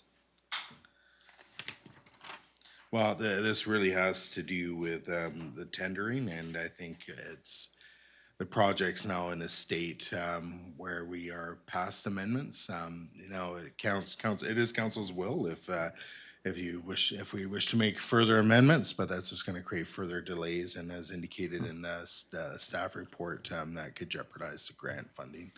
So procedurally, then, should we proceed with our amendments before we make this motion? Well, then then staff won't be in a position to tender because it's a different plan. If we make any changes to the plan, correct me if I'm wrong, through to Director Spears, if we make any amendments to the plan in its current form, that's going to trigger costing changes, and I'm assuming. Yeah, through your worship, as long as the amendments are not significant, then it wouldn't be too much of a problem, but we really have to get going on this for sure. Well, what I would suggest, Councillor Savage, is if we get a seconder to this, get it on the floor, and then you can always float your potential amendments. See, get staff's opinion on whether or not those would be substantial or not. Yes, thank you. Well, there's maybe others that want to speak to this as well, so. So it's not on the floor at this time, though, so we need a seconder. Then once it's on the floor, then we can get into discussion. So seconded by Counselor Lerner, so the motion is on the floor. So I'll reserve my speaking time for the moment. Counselor Lerner, if you wish, and then we'll. Yes, I had other some speakers. questions before I can, then this might lead to amendments. And so I had a couple questions that I think are important through your worship to staff. One was on the, we had previously discussed an elevated crosswalk near the Dickinson Lantzville Road intersection. I couldn't tell on the diagram because it's not shaded the same as the rest of it, if that is an elevated crosswalk. Through your worship, no, the elevated crosswalk was not put into this because this phase 2, that can actually be done separately. So Okay. knowing that this is what council wanted, I will be able to take funding from our roads budget to actually do that. At the same time, we're getting works done within this phase. I see, so it's still the intent to do that? Yes. Okay, and then the other, thank you, the other question was near the bus stop. I see, it wasn't part of a motion, but there was discussion at some point in the meeting of maybe having a bike rack near the bus stop for people who are transitioning from bike to bus and back and forth. And I see in, there's a little circle right beside the bike, the bus area, but it's labeled D or something like that. I can't tell if that, is that meant to be a bike rack or is that some other feature? That's a part of the actual storm drainage system. A bike rack can be put in anywhere if that's council's wish to put a bike rack in. If you make that motion, I can add that in. That's easy. And would that be considered a major amendment of any No, kind? no, that's Okay. minor. And my final question is just, what's more of a comment? I just want to make sure we get enough public feedback on this. And some of the people I spoke to said, yes, I've seen that it's on the agenda and I know that it's here, and some people had no idea it was coming up. So I just want to make sure before we rush ahead that we make sure there's public feedback, but I know we're under a time crunch with the grant, so thank you. Okay, additional speakers, so Counselor Jones and then Counselor Savage. Yes, thank you. I don't support this going to tender at this time because I feel it is a very high priority that a plan go to the public. And how we do that, we could discuss, but public input is important. We do have the time for it now. There's a year extension, as I understand it, on the plan. So surely we have a few weeks or a month or two to get this out to the public with perhaps a notice in the community update, with a link to the plans on site, something on, perhaps on Facebook from our mayor. Those would be possibilities. There are also a couple of questions that I have through the chair to staff. One is, we discussed the multi-use path, but what I see in these plans are the words sidewalk. Sidewalk has a definition and an implication that is very different from multi-use path. Do you see that as a correction that you would be agreeable to making? Yes, we can make that correction, no problem. Thank you. The next thing is the black lines. I didn't see in the legend anything that says exactly what they are. We had quite a bit of discussion about a goal of minimizing raised curbs, going flush with wherever possible. Would it be possible for that detail to be incorporated into the plan so it's clear? Sorry, the detail is just at the bottom of the page, and that's the incorporation of all of the works as well. Thank you. I obviously needed my magnifying glass for that. So that does show exactly what type of curb is where for the black line? Yep. Yeah, okay, thank you. And the next thing is, the cost is run up quite high with our desire for permeable surface on the walkways. I'm aware of that. And I have two suggestions that may be quick, that could be done before it goes to public input. One would be simply to narrow the path on the post office mall side of the village core. That path is really servicing connecting areas so that you can go from, the Plaza, the Legion, to the Four Cats area, to the post office. I don't see a need for it to be wide as the one on the other side of the road is, where the intent there is that it truly be multi-use, allowing pedestrians, kids, and bikes to move without feeling like they're all going to run into each other. So that might save some funds. And the second idea is for council to just take a little bit more time to see if there's a less expensive option for the multi-use paths. There may be something like stamped concrete, which could aesthetically be pleasing, but also installed in such a way that the water runoff would still be absorbed on site with green areas. Okay, so just for council's benefit, we for did me. have that additional information. Item 10A, so that speaks to a couple of your concerns, Councillor Jones. The first one is the stamp pavement option versus the bricks. As this indicates, I believe that would save, where's the savings? Approximately 220,000. yeah, 240,000. That would be which one are we on there? Oh, the stamped, 220,000 to get the same effect, so that's a significant savings. And then down at the bottom, it also indicates that there are limitations on what can be carried forward. So the Pacific Economic Development Canada reports that 50% of the grant must be expended by March 31st, 2023, or there is a potential of losing the balance of the funding. So our feet are to the fire on this one. I don't know any other way of putting it. I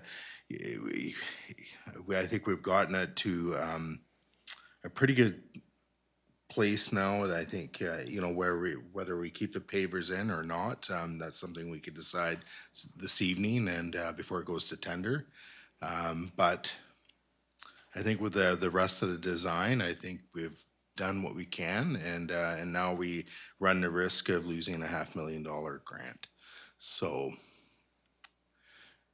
that's something this council will have to consider. I think Councillor Savage, you're next. And then Yes, thank you. Yeah, we can certainly get this done tonight. And with that requirement of just spending half of the grant by next March 23rd, that would be a very straightforward. Just sorry to correct you, it is this March.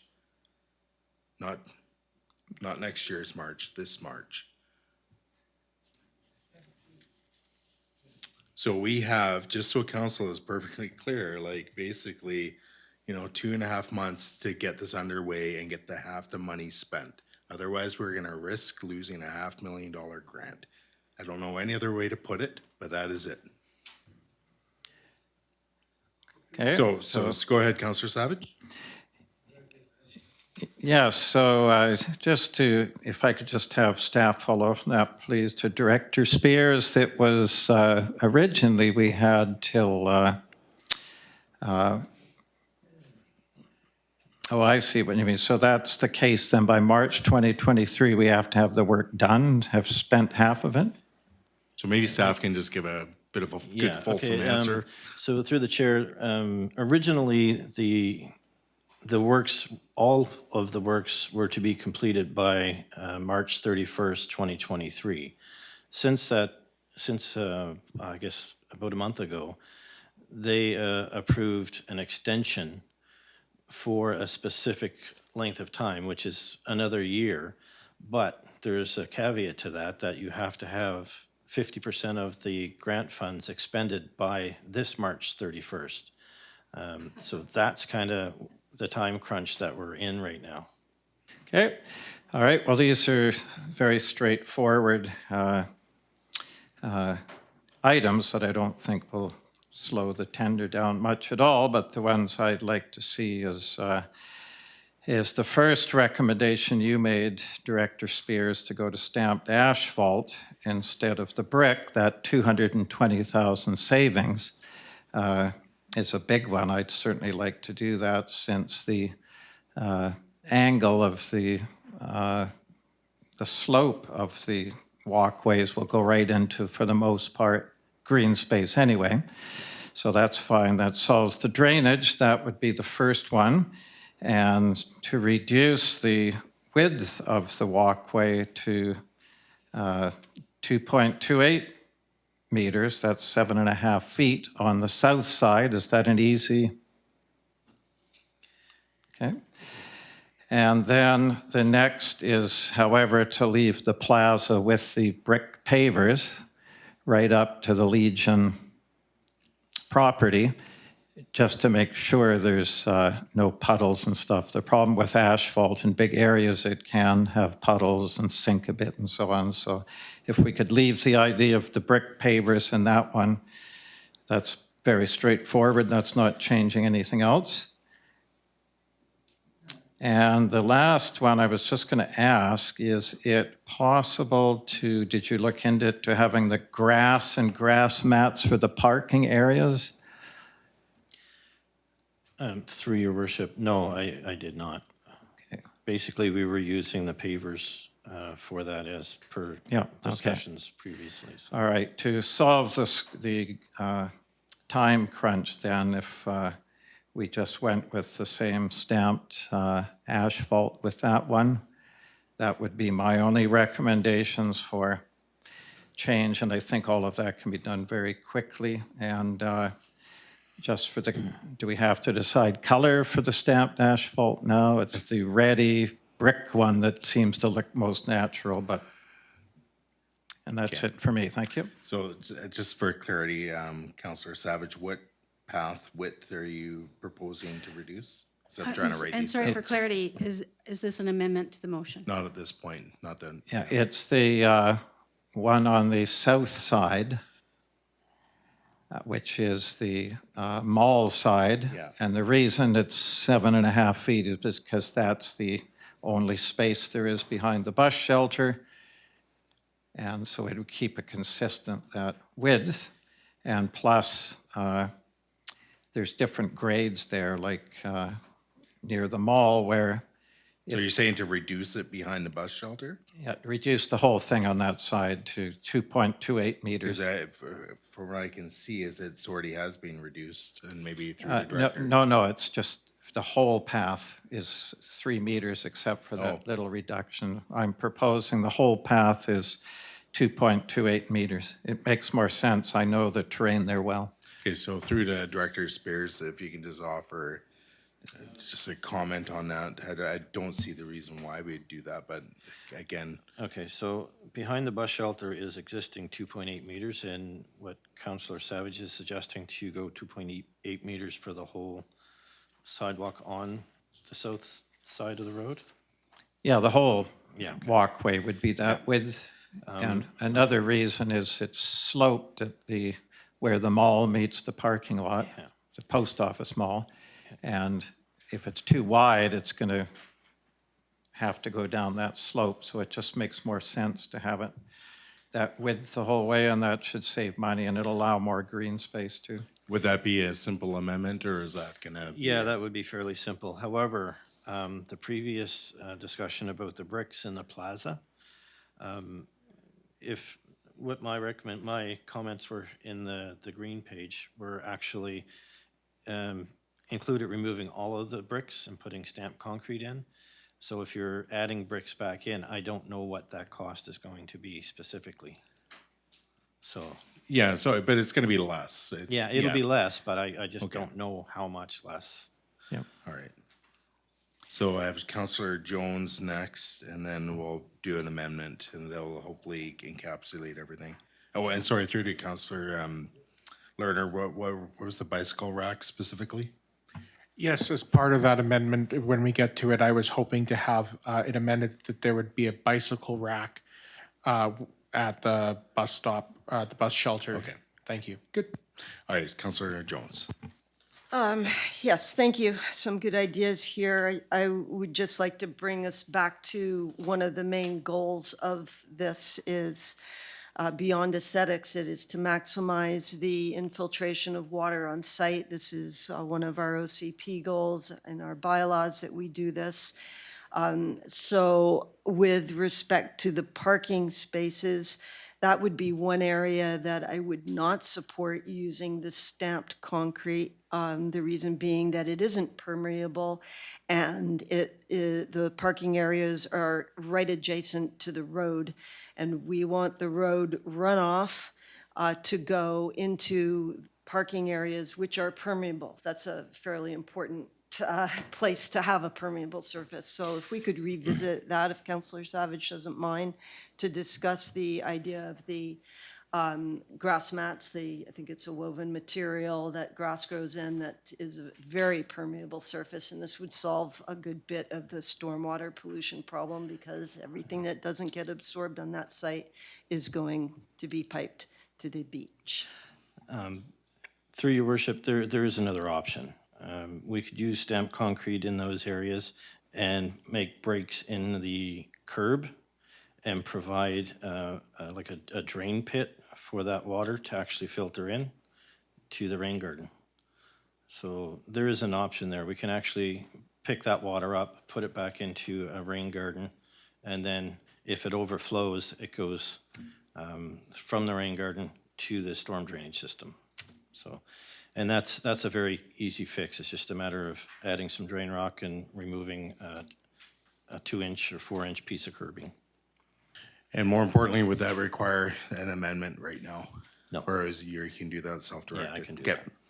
All right, so Councillor Jones? Thank you. The second point is there any way we could set a timeline which would allow for some public input? I'm very uncomfortable with pushing all of this through without any. I'm looking at staff and it looks like a no. I think we're extremely under the gun on this. We're going to be under the gun to get the plans redone, to get the tender out, do a shortened tender period. And then get the work done. Because 50% of the work must be done before the end of March.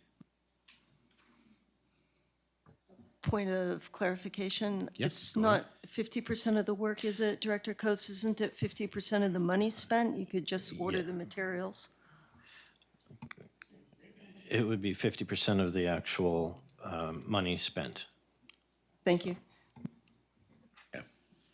All right, so I don't even know how we would do an amendment on this, but I'll give it a shot if I can find my sheet. Where did it go now? Oh, there it is. Okay. I guess we'll just add on to the end of it and further that. Bicycle rack be located at the bus stop, comma. Stamped asphalt is used on all paths with the exception of the Legion Plaza.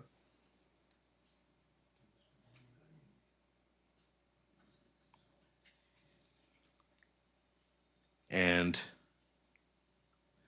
a 2.8 meter width path 2.28 meters. or 2.28? Okay, 2.28 meter path be on the south side or extend the full length of the south side of the road. Something like that.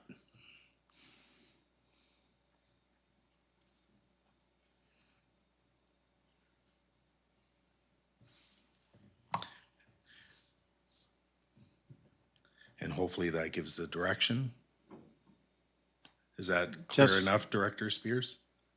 Yeah. Just Councillor one refinement, please, and that's the paving bricks go all the way to the Legion property. So the whole thing is a plaza. And the walkway will be brick in that part of the plaza.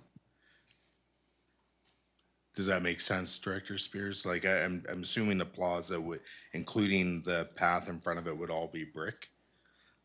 The walkway I would have assumed that it would be Be stamped. continuous asphalt, stamped asphalt, and then the plaza itself would be brick.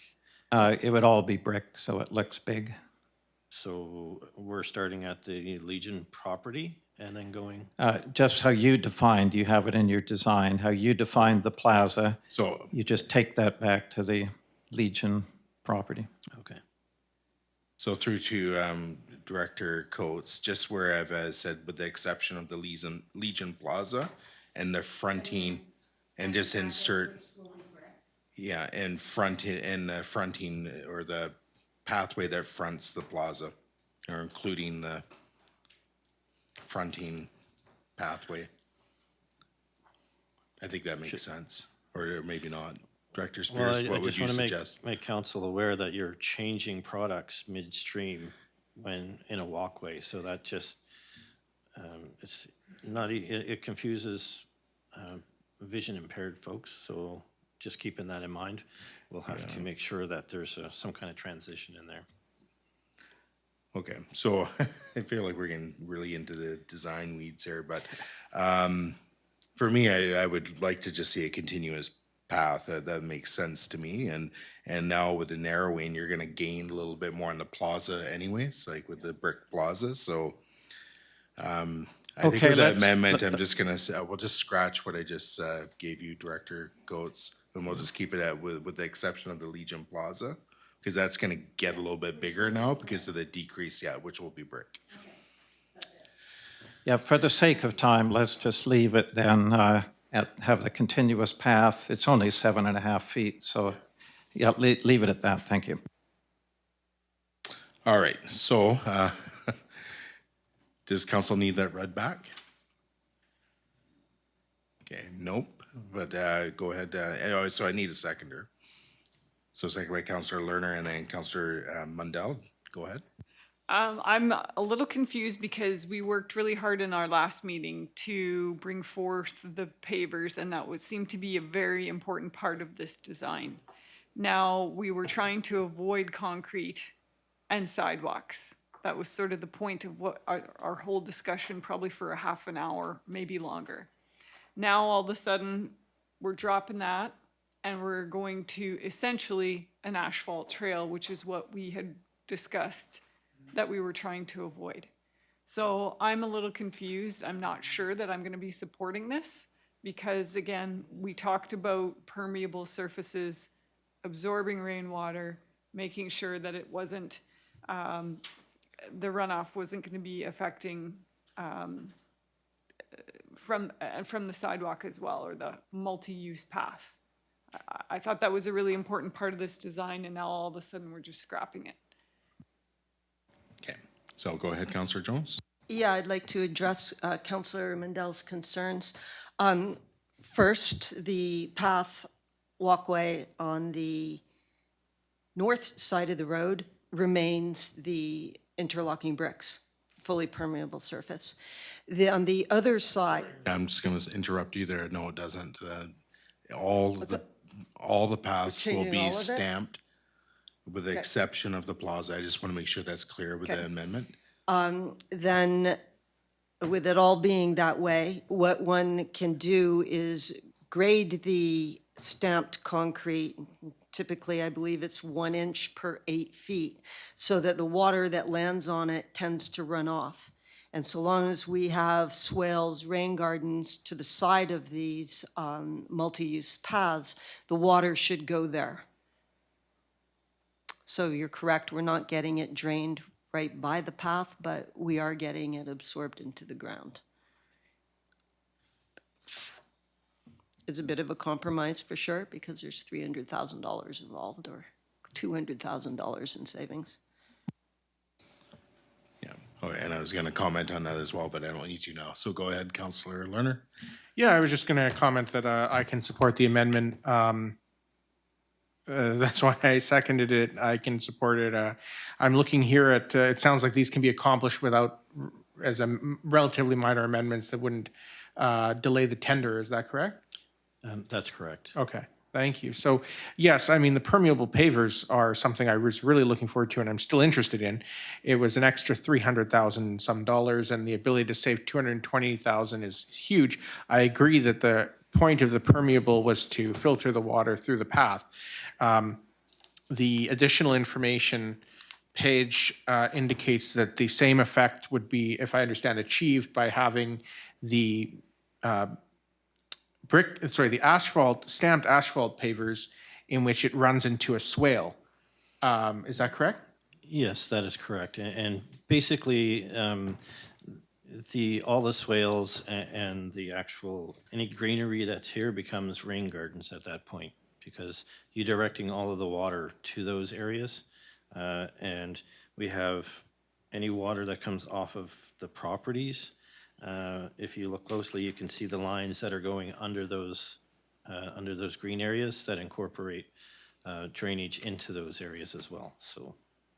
Right, so thank you. If I understand correctly, essentially, we're still talking about not a permeable surface, in other words, that the water would be going through. It would just be a swale instead of the more expensive brick pavers, and that would still reduce what goes into the stormwater system and filters it. Is that correct? That's correct. Okay, thank you. Okay, so unless there's anything further, I'm going to call the question on the amendment. All right, so I'm going to call the question on the amendment. All those in favor and opposed, that's carried unanimous. Are you opposed? Okay, Councilor Mandel is opposed. That's carried. And then we're back to the main motion as amended. Is there anything further? I think we have, go ahead, Councilor Savage. No, I think this is just one of these cases, we were trying to accomplish a lot, and we have some pretty strict budgetary confinements on this one. So, I think we're achieving the best we can in this situation, and while, it's taking full advantage of the $500,000 grant that's coming to us. So, again, it's not easy to try and get everything, all the wants we want to have through this, and so on, but I think we've done a pretty good job, all things considered. So unless there's anything further, Councillor Savage, I will call the question. All those in favor and opposed, voting that Councillor Jones and Councillor Mundell are opposed, that carries. So now we're on to, where are we at? 10B. So we have the options for surveying for resident input and for engagement. There's a motion on the floor. What does council want to do? Councillor Jones, go ahead, and then Councillor Lerner. Yes, I make a motion to postpone the motion. Just, we have a lot on the agenda. I don't think we're ready to address this one. So we just need I'm not to anyway. a certain date, if that's what you're wishing to do. Yeah, I was going to report on the answers that we got for the two questions, but if you want to postpone it, yeah, we just need the date and So time. to the 25th meeting? Yeah. Postpone it to the 25th meeting, is that? A little hesitant to put a date in after the last time I tried. So I'll let someone else Well, deal it'd be with the that date. meeting, or it could be the next one. Well, you're referring, It could be the next one, but I'd Deferring also it. like to hear the updates. I don't see any reason why we can't hear those. okay, so we'll disregard the postponement motion then. So through to staff, if you have an update, please. I'll be quick. So there were two core questions. One was, can we ensure that it is a Lantzville resident that is providing input using Bang the Table or completing a survey? And the second question was, can we ensure that each resident can only register once per project page, which is the Bang the Table model, or complete a survey only one time, i.e. limit one response per person? So from SurveyMonkey, they told us yes to both question 1 and 2. They said in reporting and analytics, it will show geo-tracking and it shows the IP address. However, this would not work if they're using a VPN. They did say for the issue, if more than one adult, we raised the issue of more than one adult using the same IP address and wants to respond. So you have a household, they share an IP address, and they want to do 2 surveys. And so that was not possible. If you're limiting it to one household per survey, not one person. Also, you can, they did tell us you could ask a question within the survey about where they live. But again, that is a system that relies on honesty, somebody filling out the survey and saying that that's where they live. Another way to provide some control would be to issue access codes.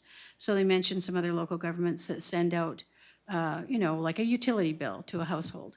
And in there, they would have an access code that's only good for that household, for them to respond to the survey. But again, that's not a one-person model, that's a one-household model.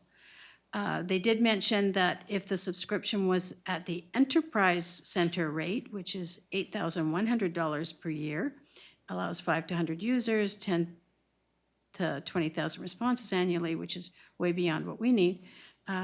But it has this one feature that their other plans do not have, and it's called anonymous surveys, which you do get the information from the participant, but it is done in a way that it builds the trust of the participant, so they can, you will know that it's them. But their information that they provide will be not identifiable to them, but for them to participate. They did mention that in Ontario, some wards are sharing one enterprise subscription, and we haven't had any discussion in our region of that. And I don't know if it's the same model, because we're municipalities, we're not wards. They did question us about the type and frequency of surveys council was considering, suggesting that the team subscription might suffice. It allows 3 users. There's also a cheaper plan that's for 1 user, but this would limit us to 1 staff person being responsible, and currently there's 2 or 3 of us sharing that workload. They could do a customized subscription, but the anonymous survey feature is only for enterprise center subscription. Now, the Bang the Table representative who contacted us, he's based out of, and that's Granicus, but he is based out of Ottawa. He says technically their answer is no on question 1, whether you could ensure that it's a Lantzville resident. But it does depend on the registration questions. Some people, their assumption is that people who are not interested wouldn't be registering upfront. And they do provide upfront information, but of course, again, it's a system that relies on honesty. So I personally have registered with the regional district because I live within an area that applies there. And what it asks you is what your postal code is. Granicus doesn't recommend using the postal code. They prefer a question. So ask a question that, in what part of Lantzville do you live? But there are some surveys, they said, where you may want an outlier participation. Someone from outside of our community that you may want to survey. And for question 2, they said, question 2 being, how can you be sure that they only do the survey once? And they're talking about a 3-step verification system that they use. Then no one can hijack the survey. There's no bots responding. For surveys in general, there would only be 1 respondent. The 3-step verification system helps eliminate multiple registrations by the same person. So the 3 steps include registration, and there's a statement there that you're clicking in and signing, saying you agree to the terms of the use. There's a test to ensure that it's not a bot, the usual respond to the picture and say, yes, there's that many motorcycles there.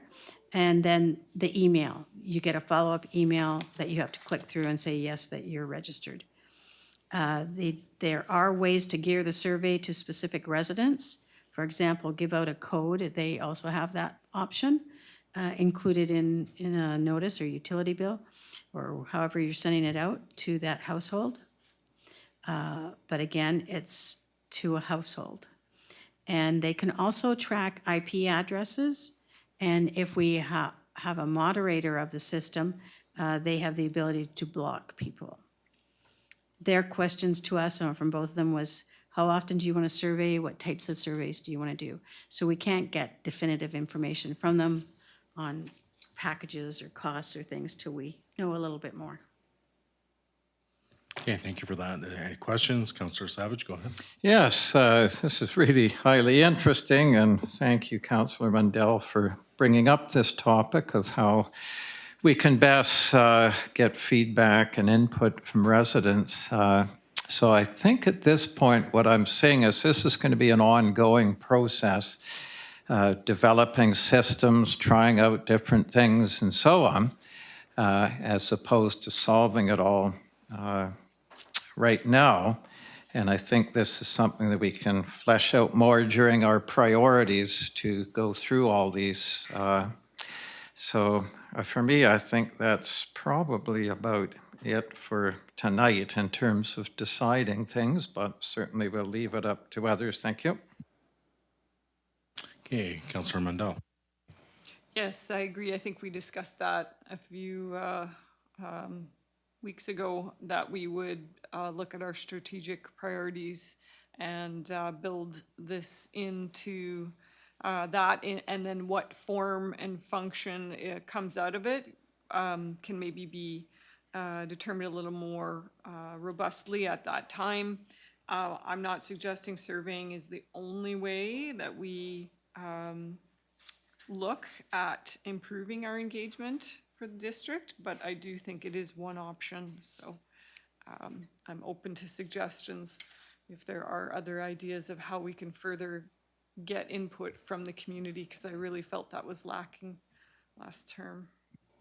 Okay, Director Coates. And just for clarity, I was speaking regarding these two survey options because those were specific questions raised at the last meeting. However, as discussed at that time, there are other survey options where it can be more directed, through a phone survey that is more selective. They are measurable. And there is a motion on the floor. So. And Councillor Lerner, go ahead. Yes, I think I originally made that motion, and my recommendation is that it be defeated so that we can discuss the options at our strategic planning session that's coming up very soon. Okay. All right, so we do have a motion on the floor. We can just deal with that now if council wishes to do so. Okay, I'm not seeing any objections, so I'll move to call in the question then. All those in favor and opposed? Noting that Councillor Savage, Councillor Lerner, Councillor Jones, and Mayor Swain opposed, the motion fails. So that takes us on to C, which is the District of Lantzville Community Amenity Contributions for review. So again, this was postponed from December 7th.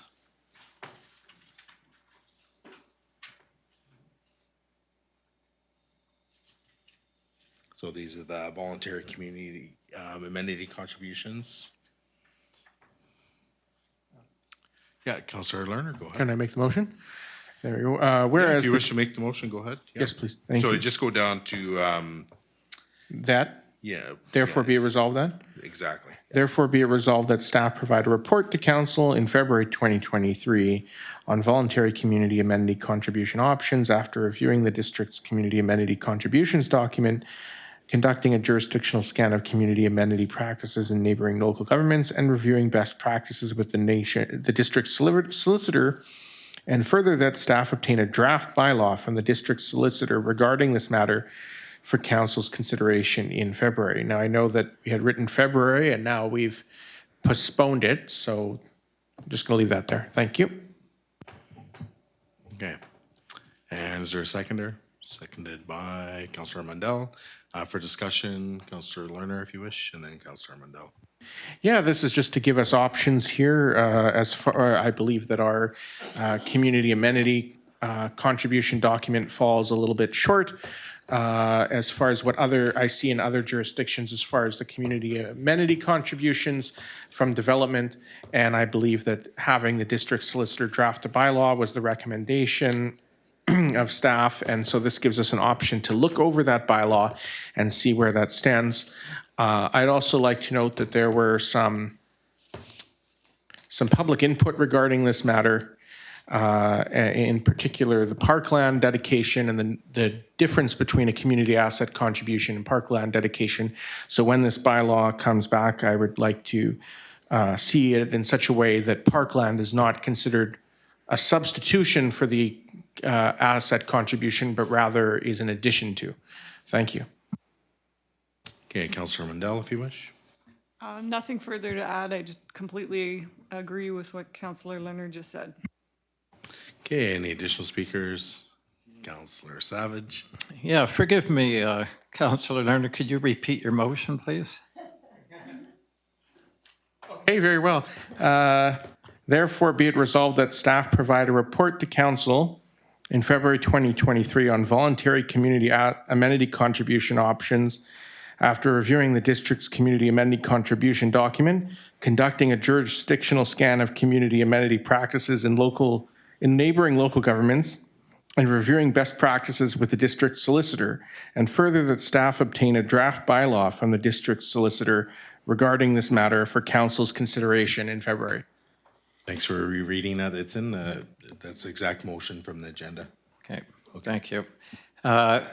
Sorry, my mind was still back on March 31st spending 250,000, sorry. Yes, well, so what you're proposing is this in February, we come up with a more complete list. Okay, that's fine. And then, all right, do we still make some amendments tonight, are you suggesting, or? Well, this would provide a draft bylaw from the solicitor for us to review, and at that time, we'd be able to insert, I assume, staff could correct me if I'm wrong, we'd be able to insert the numbers and details we wish based on the template provided by the solicitor. Gotcha, so just do it till February, that's fine. All right, I'll be better off in February doing it, thank you. Okay, unless there's anything further, I'm going to move to calling the question. You got something further? No, you're ready to vote? Okay. All those in favor and opposed, that's carried unanimously. Okay, so that takes us on to item D. So this is Councillor Savage's recommendation. Go ahead, Councillor Savage.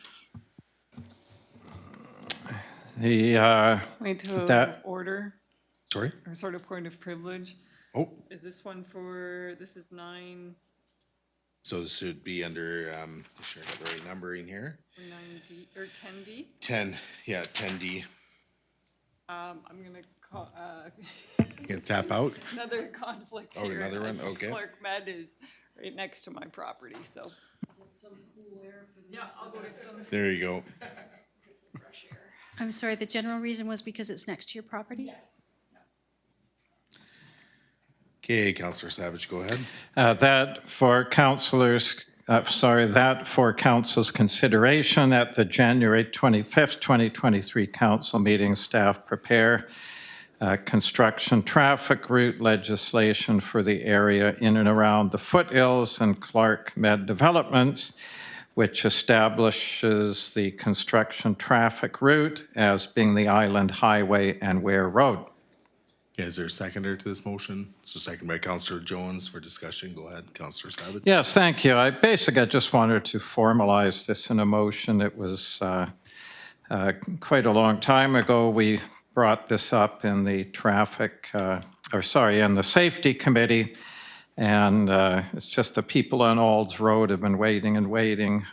They're finding it, a number of them I've talked to have finding it quite onerous having all the construction traffic. So I was hoping to get something. And if there's difficulties doing it with the current bylaw, I'm wondering if we can create a separate bylaw, traffic route, just a construction traffic bylaw. So through to staff, is that timeline reasonable, having something ready by Jan 25th? And what's the best way to approach it at this point? It's just to alleviate the construction traffic currently on Ald's Road, and then upcoming for Med Road, there'll be a similar problem.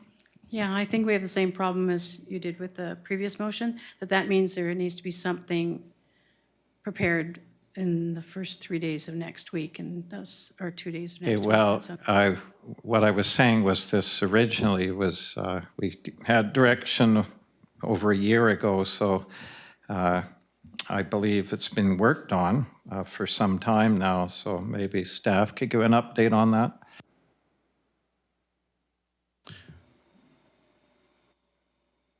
Yeah, go ahead, Director Spears.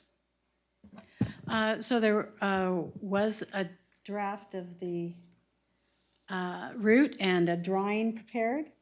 And however, when staff were reviewing the amendments that would occur, we recognized that the whole bylaw is problematic and that it's a 2003 bylaw.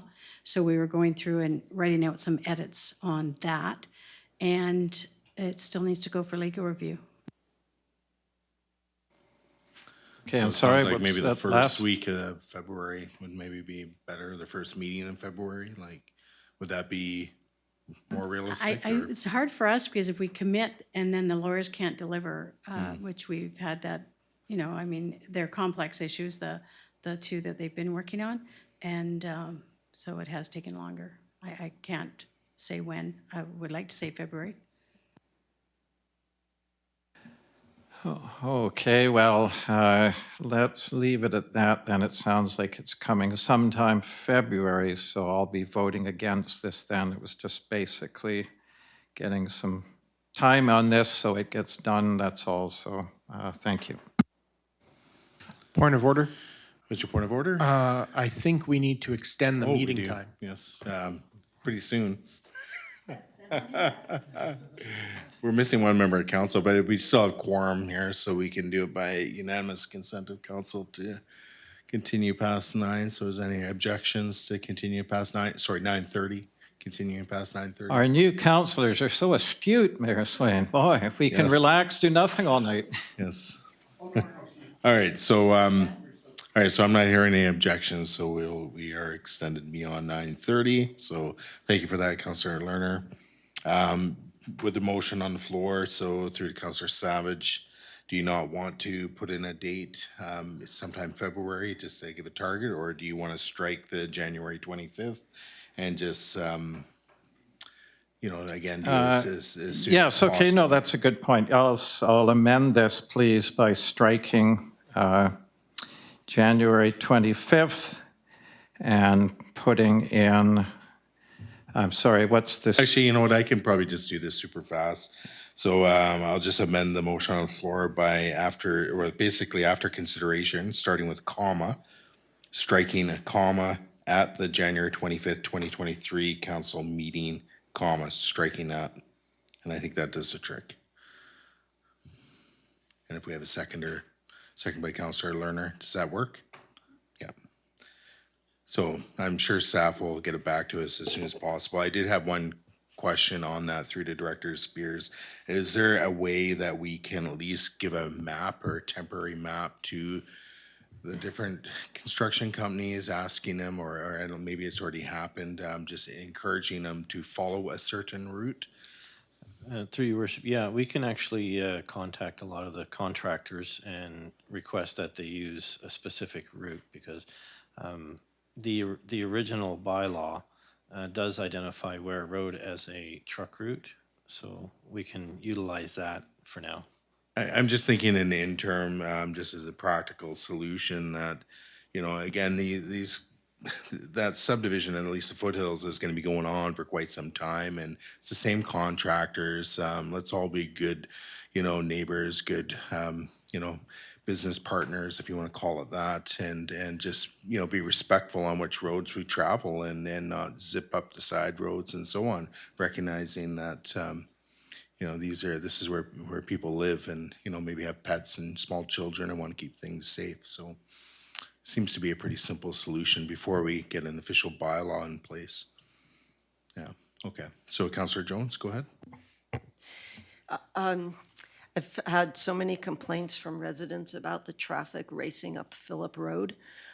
So thank you. I appreciate the communication with construction workers to use the Ware Road option. If residents continue to complain because it isn't working, is there anything like a sign, no construction traffic, that would be appropriate? Through the chair to staff. Thank you. Through your worship, yeah, actually, I was just thinking about that and identifying that not a construction route. I can identify Ware Road as the construction route. We can do that. We can't charge anybody if they're doing it, but we can do it.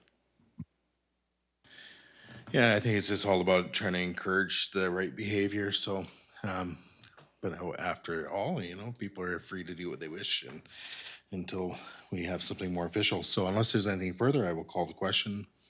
Oh, sorry, this would be on the amendment. So all those in favor of the amendment? Okay, that carries unanimously. And then call the question on the motion as amended. All those in favor? Opposed? That's carried unanimously. Okay, so we can, I think, bring back Councillor Mundell. You're hired.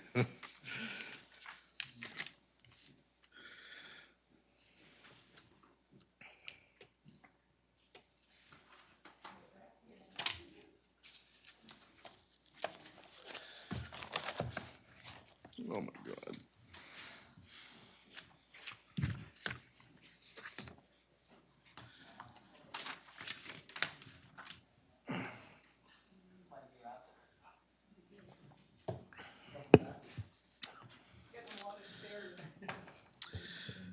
Okay, so we're on item 12. So this is Mayor and Council verbal updates. So I guess we'll start with Councilor Lerner if he wishes. Well, thank you. I just want to wish everyone a happy new year.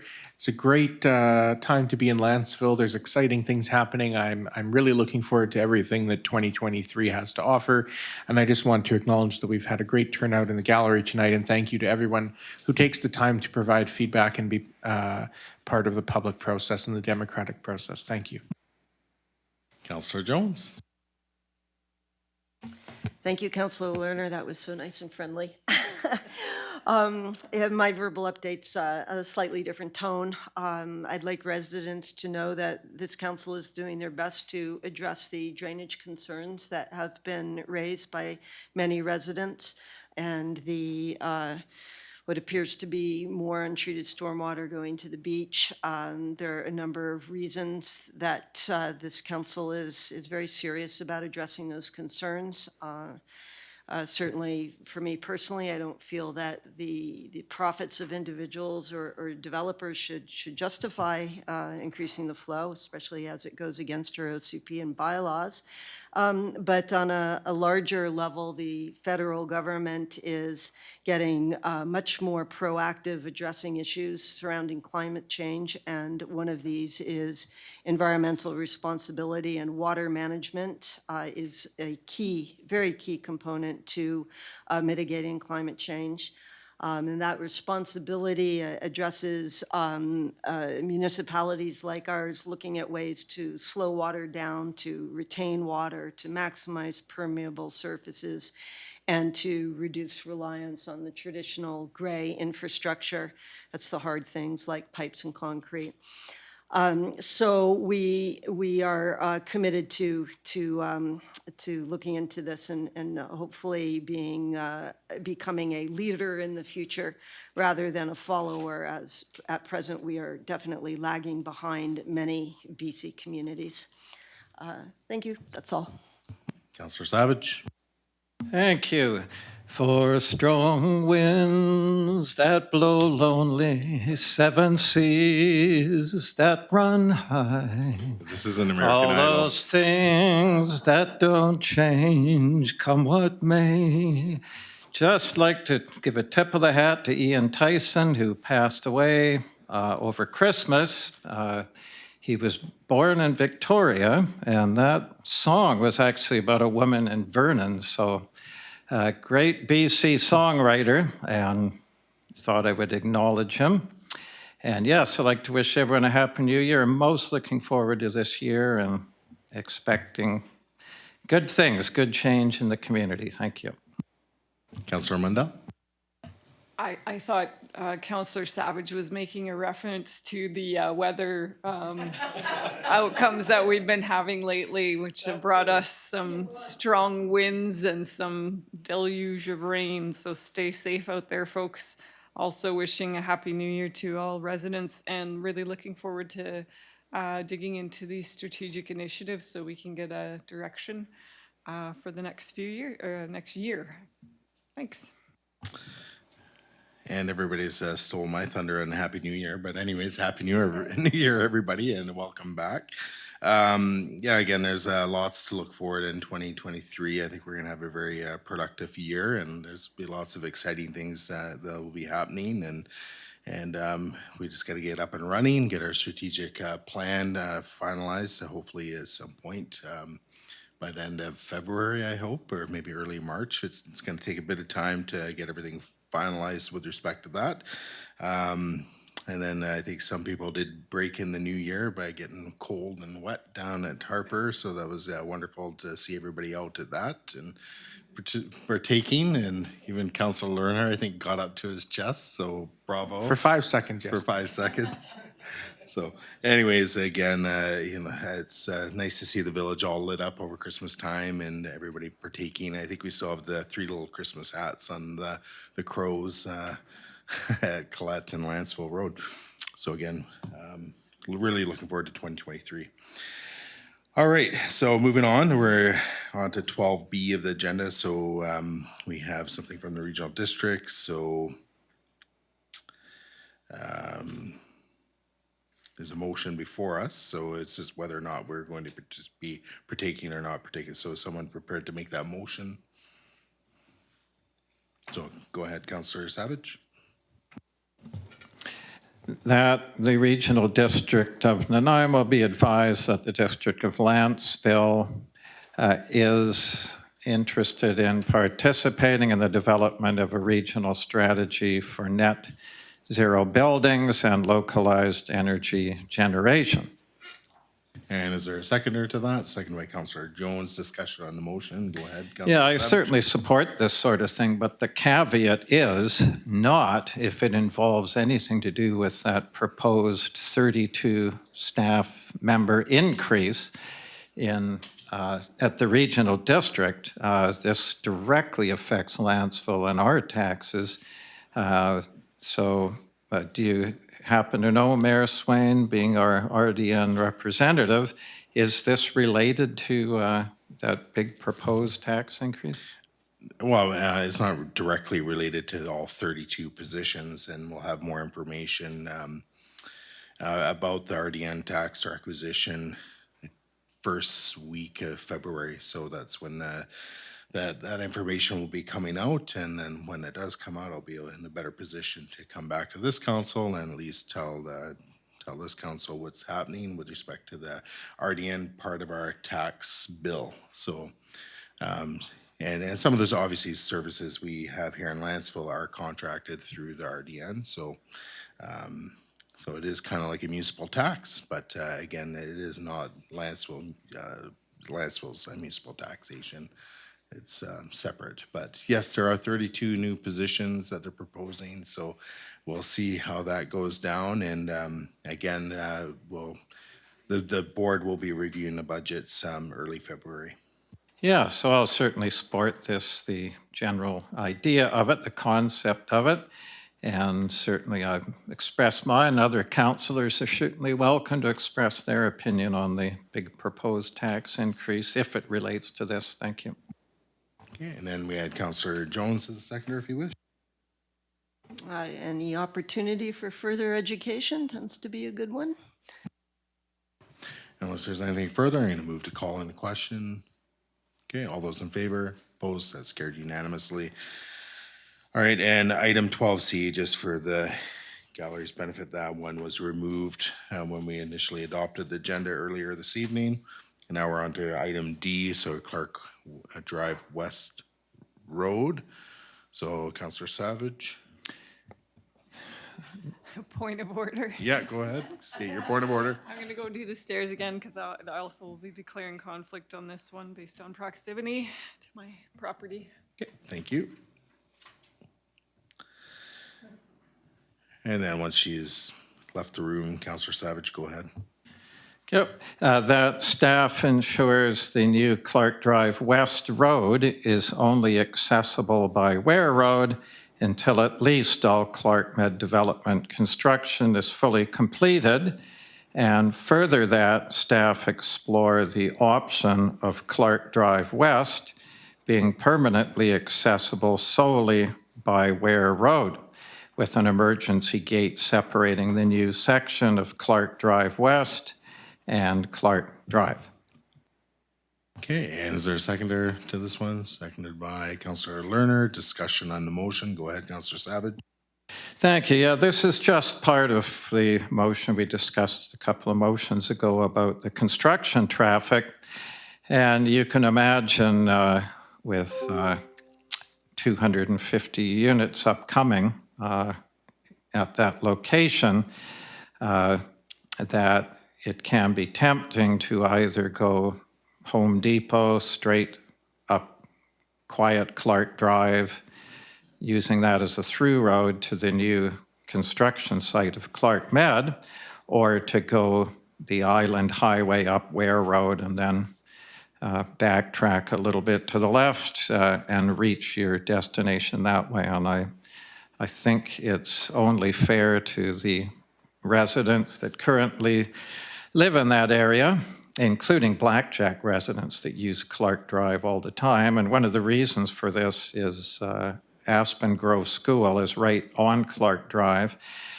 And if you've ever been there at pickup time after school, it's a bit of an unusual circumstance in that the cars actually line up on Clark Drive in the right-hand lane, a fair number of them waiting their turn to drive in and pick up the kids, and off they go. So it's really not safe with this going on, having construction traffic going around these cars down the left-hand, down the wrong side of the road to get around them. That's just one reason, but I just think it's the best way to ensure the construction traffic follows the route that we just directed in that motion, and it's probably just as fast going up the highway, up Ware Road, and then to the Clark Mud site, which straddles both sides of Ware Road. So that's the reason for it. Thank you. Okay, Councillor Lerner, if you wish. Yeah, I just see this as a safety issue, at least part one is safety issue with Aspen Grove School. I mean, there could be children running across the street or playing, and it's concerning for me, the idea that large construction vehicles could come down that way. The other part of the motion is merely exploring an option, which I can always see as valuable to get information on that. So I can support this motion. Thank you. Okay, unless there's anything further, I'm going to call the question. Okay, all those in favor? Opposed? That's carried unanimously. So it takes us. Oh, we'll need. Yeah.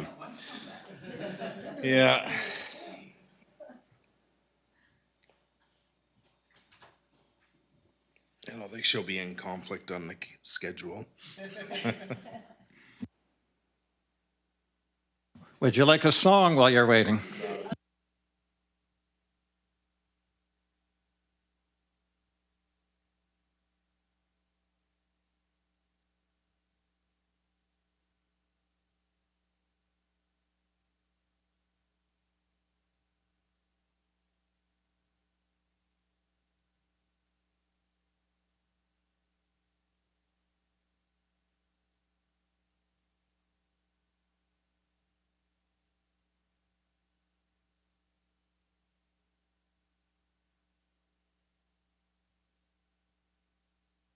Okay, so we're on to item E. So this is the 2023 council meeting schedule. So says their recommendations subject to adoption of the council procedure bylaw, basically committee of the whole. So basically just make the motion that the 2023 council meeting schedule be amended by adding the committee of the whole meetings to be held at 6 p.m. on the following Wednesdays in the council chamber.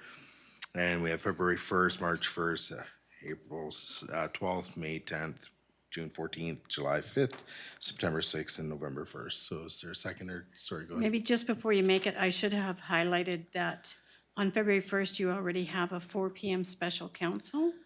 So this would mean you'd also have a committee of the whole at 6. You may want to, but that's. Yeah, we'll just leave it as is for now. Is there a seconder? Second by Councillor Lerner. Any discussion? It's just a housekeeping motion. In all, I'll say, Yeah, sorry. God damn it. Go ahead, Councillor Lerner. all I'll say is that to note that it says if required. This is not mandating the council has to add all these extra meetings. It's if it's not required, but it gives us the opportunity to have these committee of the whole. So I support this.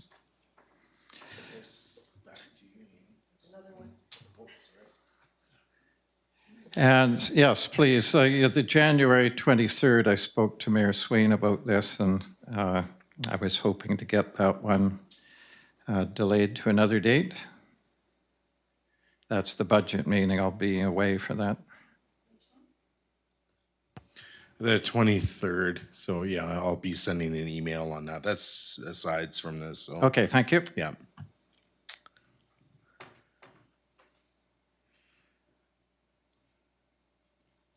Okay, so unless there's anything further, I'll move to call in question. All those in favor?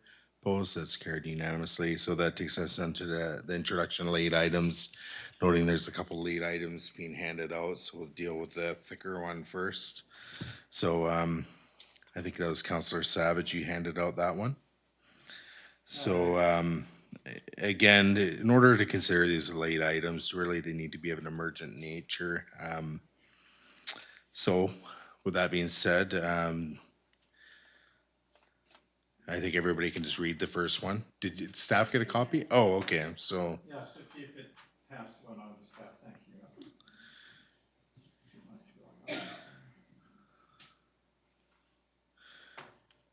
okay. Yes, so this first one, please, is... Go ahead, Councillor Savage, yeah. Yeah, this is a very emergent nature because there's apparently an upcoming application for subdividing again a property that's already been subdivided in the foothills. So that's why I thought it was very important to deal with immediately. If I can proceed.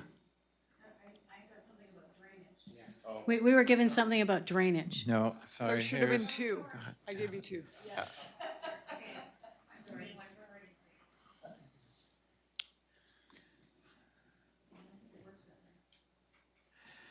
Okay, so I'll read the motion, then we can consider it. Yeah. Go ahead and read. Okay, that council direct... Sorry, it's a two-part process, right? You've got to do the motion to add the two? Yeah, so this Subject? is basically a motion to consider this as a late item. Yes, thank you. That council directs staff effective January 11th, 2022, that no subdividing and no placement of a second house is allowed for any residential parcel which has already been created through subdivision in the Foothills development and the Foothills co-developments, and further, that the zoning bylaw governing the Foothills Development Zone and the Foothills Co-Development Zone on Spence's Way be amended to reflect this policy in consultation with the Foothills Group, and this be presented for council's consideration at the January 25th, 2022 council meeting. Should be 2023 council meeting. 23, thank you. No problem. Oh, and even at the top should be 2023 too, but that's okay. Is there a seconder to this? Sorry, just point of privilege Yeah, go or clarification. Are we determining whether to add this as a late motion, or are we Yes, actually? and then we'll. Okay. And then we'll have it moved and seconded if that's the case. So, so Councillor Savage, in terms of adding this as a late item, what's the emergent need? Yes, it's emergent because this has happened twice, and it's meant that the Foothills has lost 2 of their units because it counts towards the 814, and apparently there's a 3rd one that's being considered now, and that's why it's emergent to get it done so that there's some direction before more properties keep doing this. So.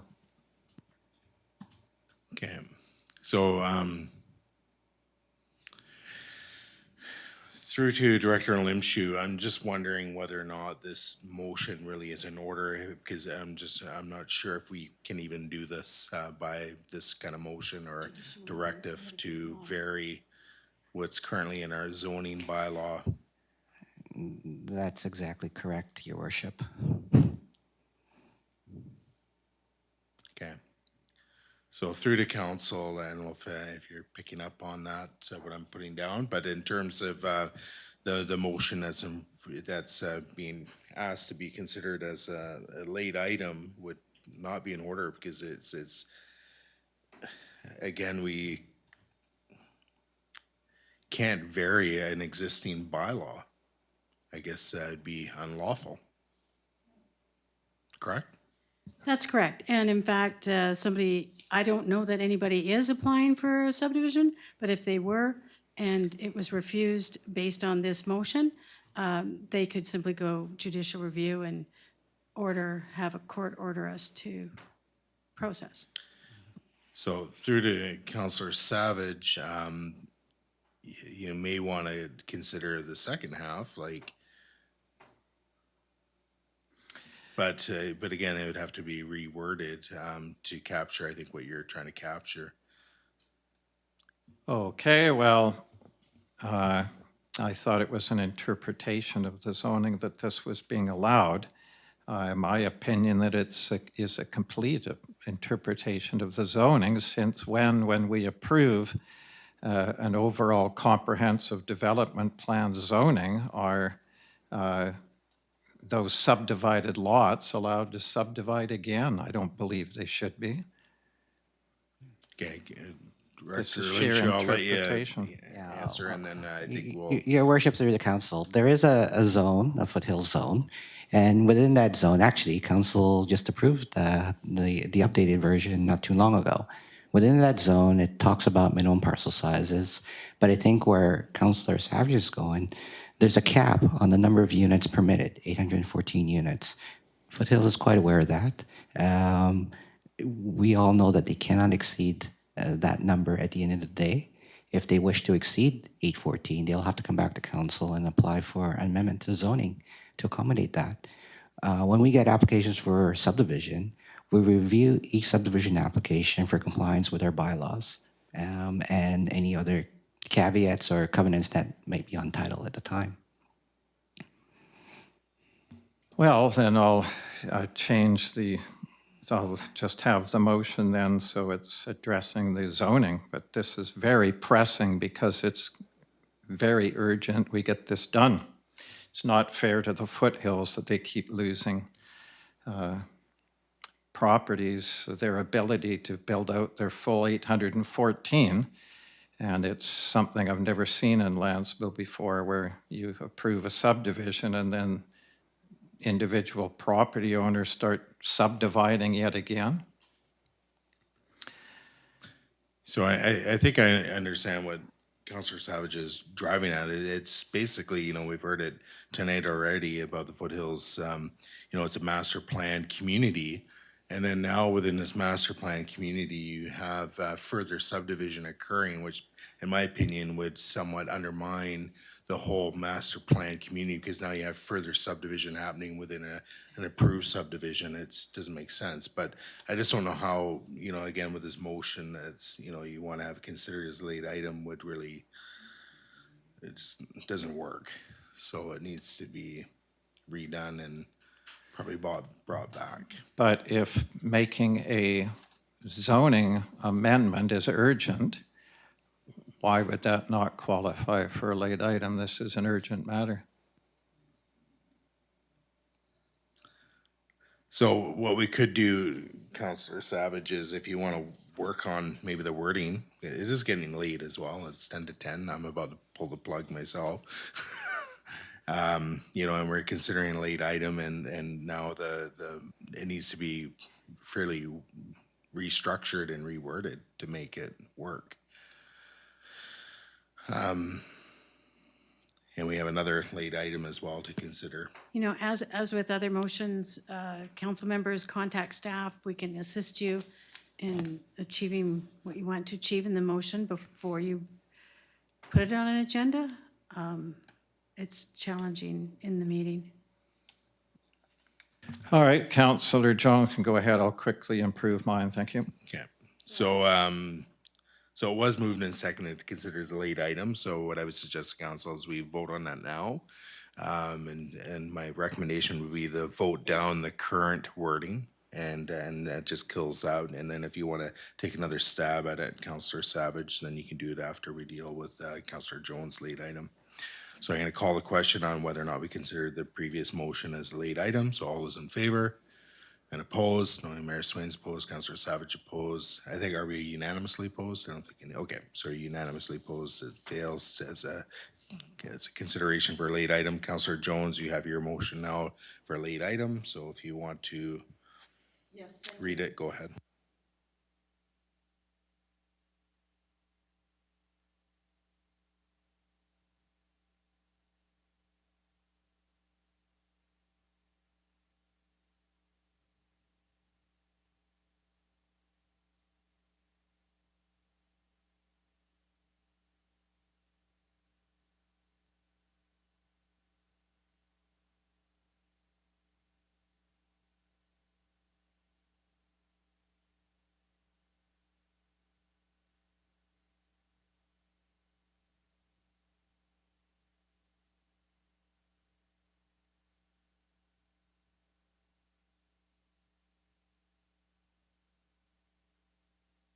Okay, so that's the motion that's being asked to be considered as a late item.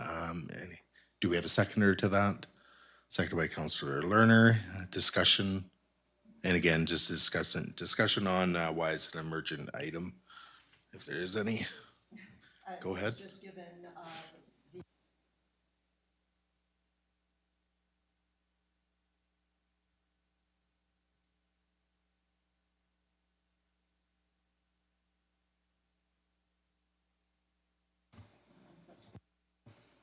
Okay, is there anything further for considering this as a late item?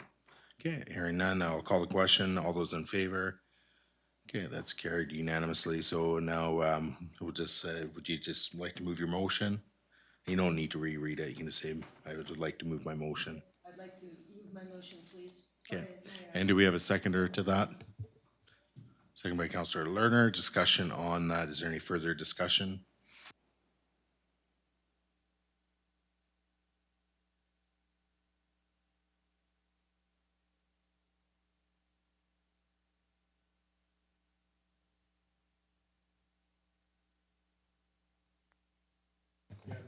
Microphones are off. Test, my. Testing. Okay, Testing now I'm one. back. Oh, yeah, I'm back. Yeah, now you're back. Okay, so Councillor Jones, if you Yes, wish. please, I make the motion. Do we have a second? So, well, we had it seconded by Councillor Lerner, so now we're on the discussion. So is there anything you'd like to add?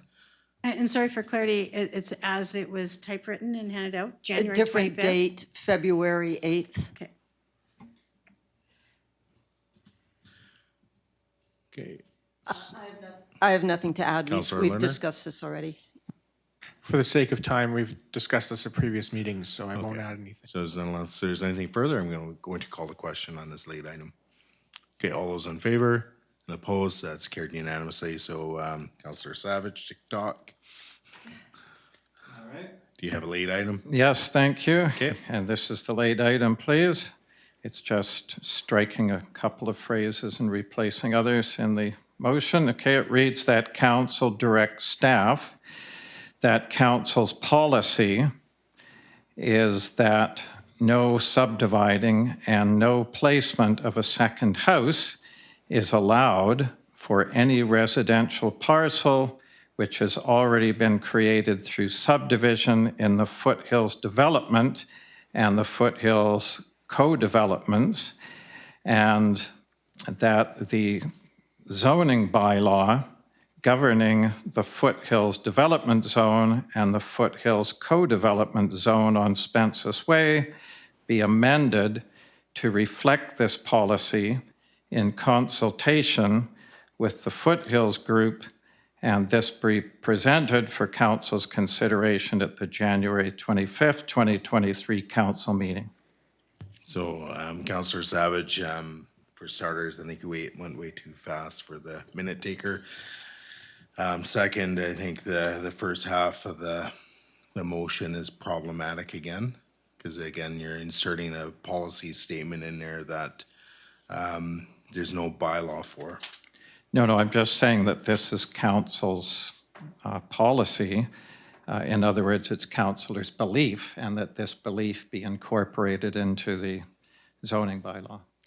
So council has a bylaw, and it establishes the minimum lot size for a subdivision.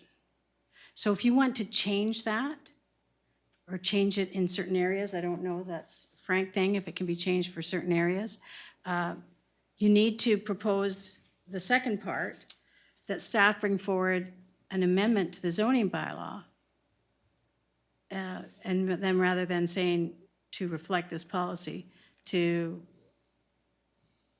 eliminate, prevent subdividing and placement of a second house.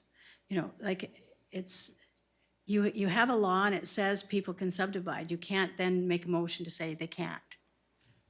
No, it's awkward because I'm trying to use the same wording, that's all. It's basically, I'm trying to achieve just what you said, is to change the zoning bylaw to those things. Okay, as a point of order, please, this is a... Okay, what's your point of order, Councillor Savage? Well, we're still undergoing a council meeting here, so thank you. Okay, so Director Limshu? Might I suggest to council that staff approach Foothills, have a discussion to make sure we have a clear understanding as to what the issues are, and then bring back a report to council if need be to resolve it. Because as I indicated previously, there's a phase development agreement that outlines the number of units and the densities permitted for the overall development. The zoning bylaw dictates the maximum build out. The zoning bylaw dictates the minimum parcel size and uses on the property. So I'm not aware of any parcels being developed in the foothills right now that actually has a second home on it. Foothills is kind of unique in the sense that it permits a principal dwelling and a suite, and that's pretty much it.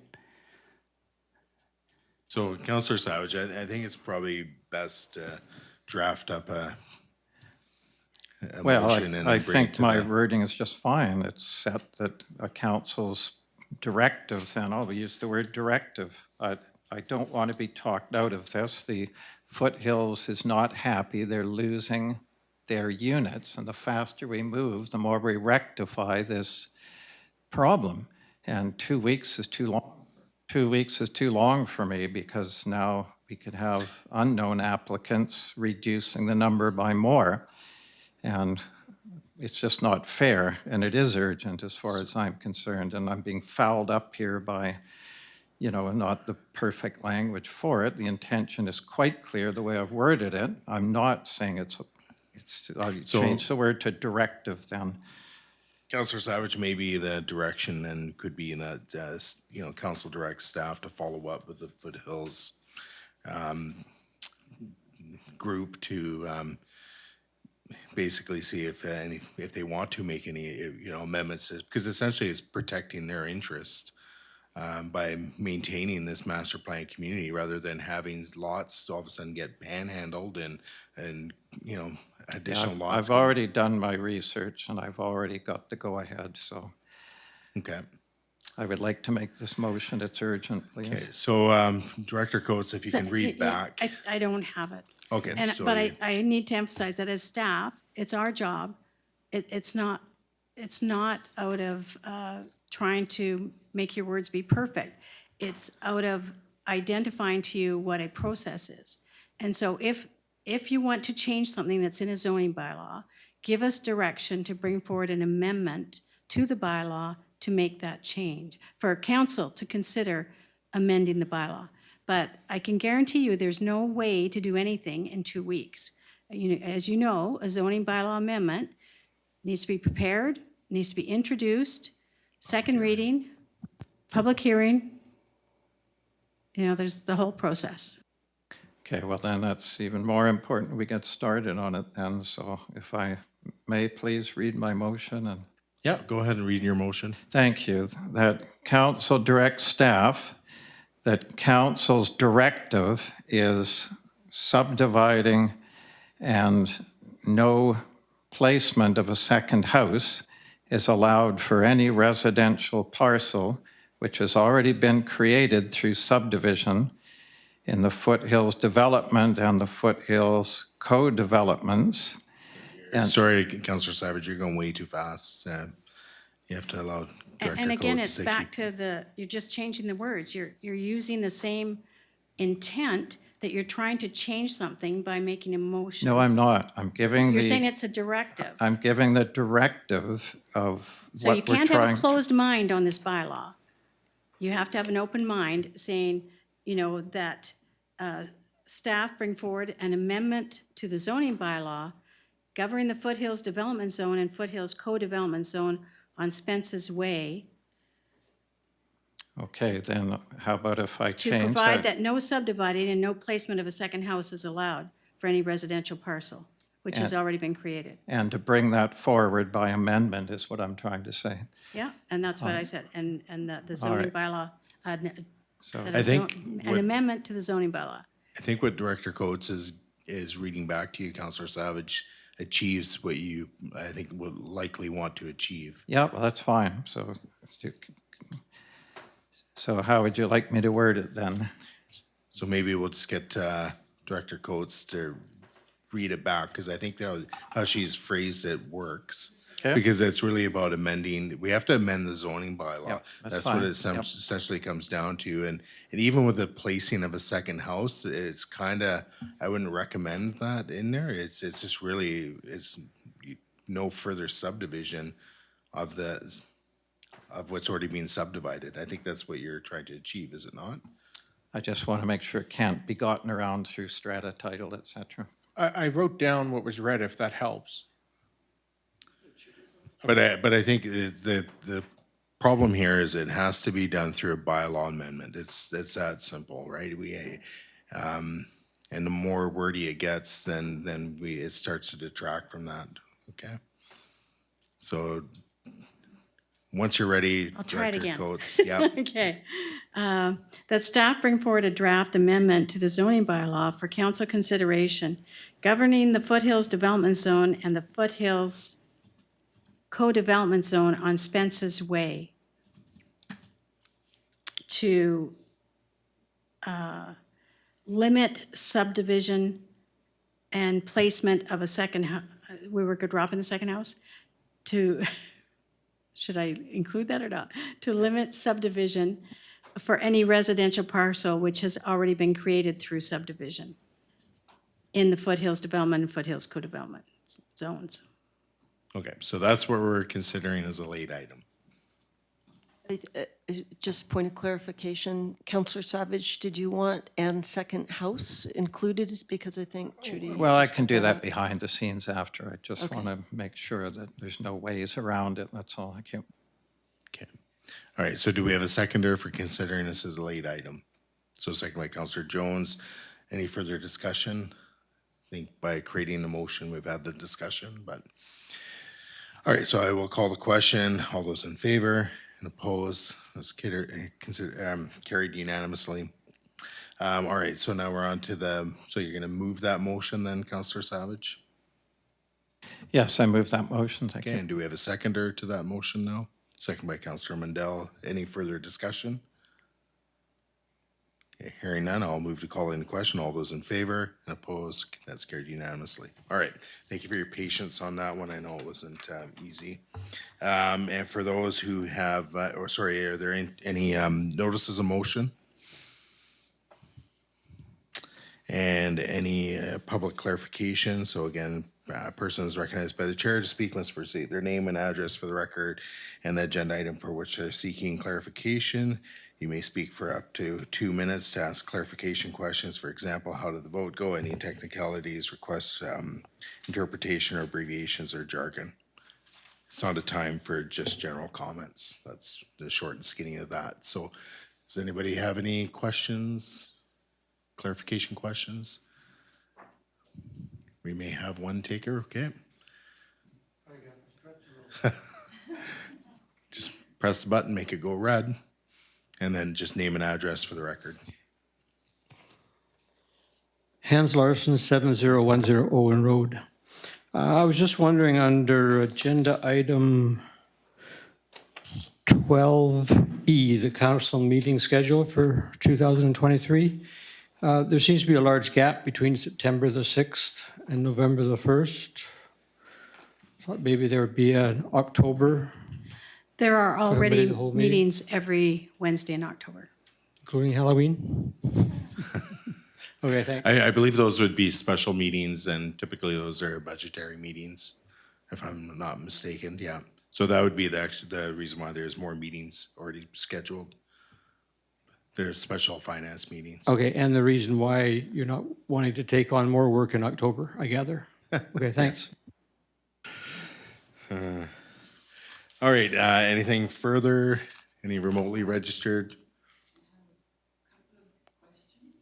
Is there clarification questions? Yeah, it's not meant to get into like a back and forth dialogue, but if there's specific questions, go for it. If not, I'll let you know. Just press the button and name and address for the record, please. No, you gotta make it go red. Doesn't make sense. okay. It should be green, but it's Yeah. red. With the, Liz Wiley, 7292 Harby Road East, Lantzville. Are they, when you do lights, we have one of these ones that light up my whole house and everybody else's house. I would really like to get rid of it, and I don't know if that's possible. That's the first thing. So that's more of an input, not a clarification, just for the record. there. Clarification is what the voluntary community amenity contributions, what the hell is it? I can defer that to our planner because he'd probably give the most concise answer. So I mean, is it, what is it? It's community amenity contributions are contributions made by an applicant or developer, typically through rezoning, to provide to the community. So, for example, it might be in the form of land for a playfield, as an example. It might be So we cash. pay It for might be no. We don't pay for it. The don't pay developer offers those contributions to the district in exchange for the district considering their rezoning application. So it's a bit like blackmail. There's actually on our website. There's actually a document that explains what they are. Like blackmail. all right, thank you. Oops, and I've lost my. All right, so we have made it through our agenda, but we are going to move back into our in-camera session. So at this point, I'll just call for a recess until we can clear the gallery.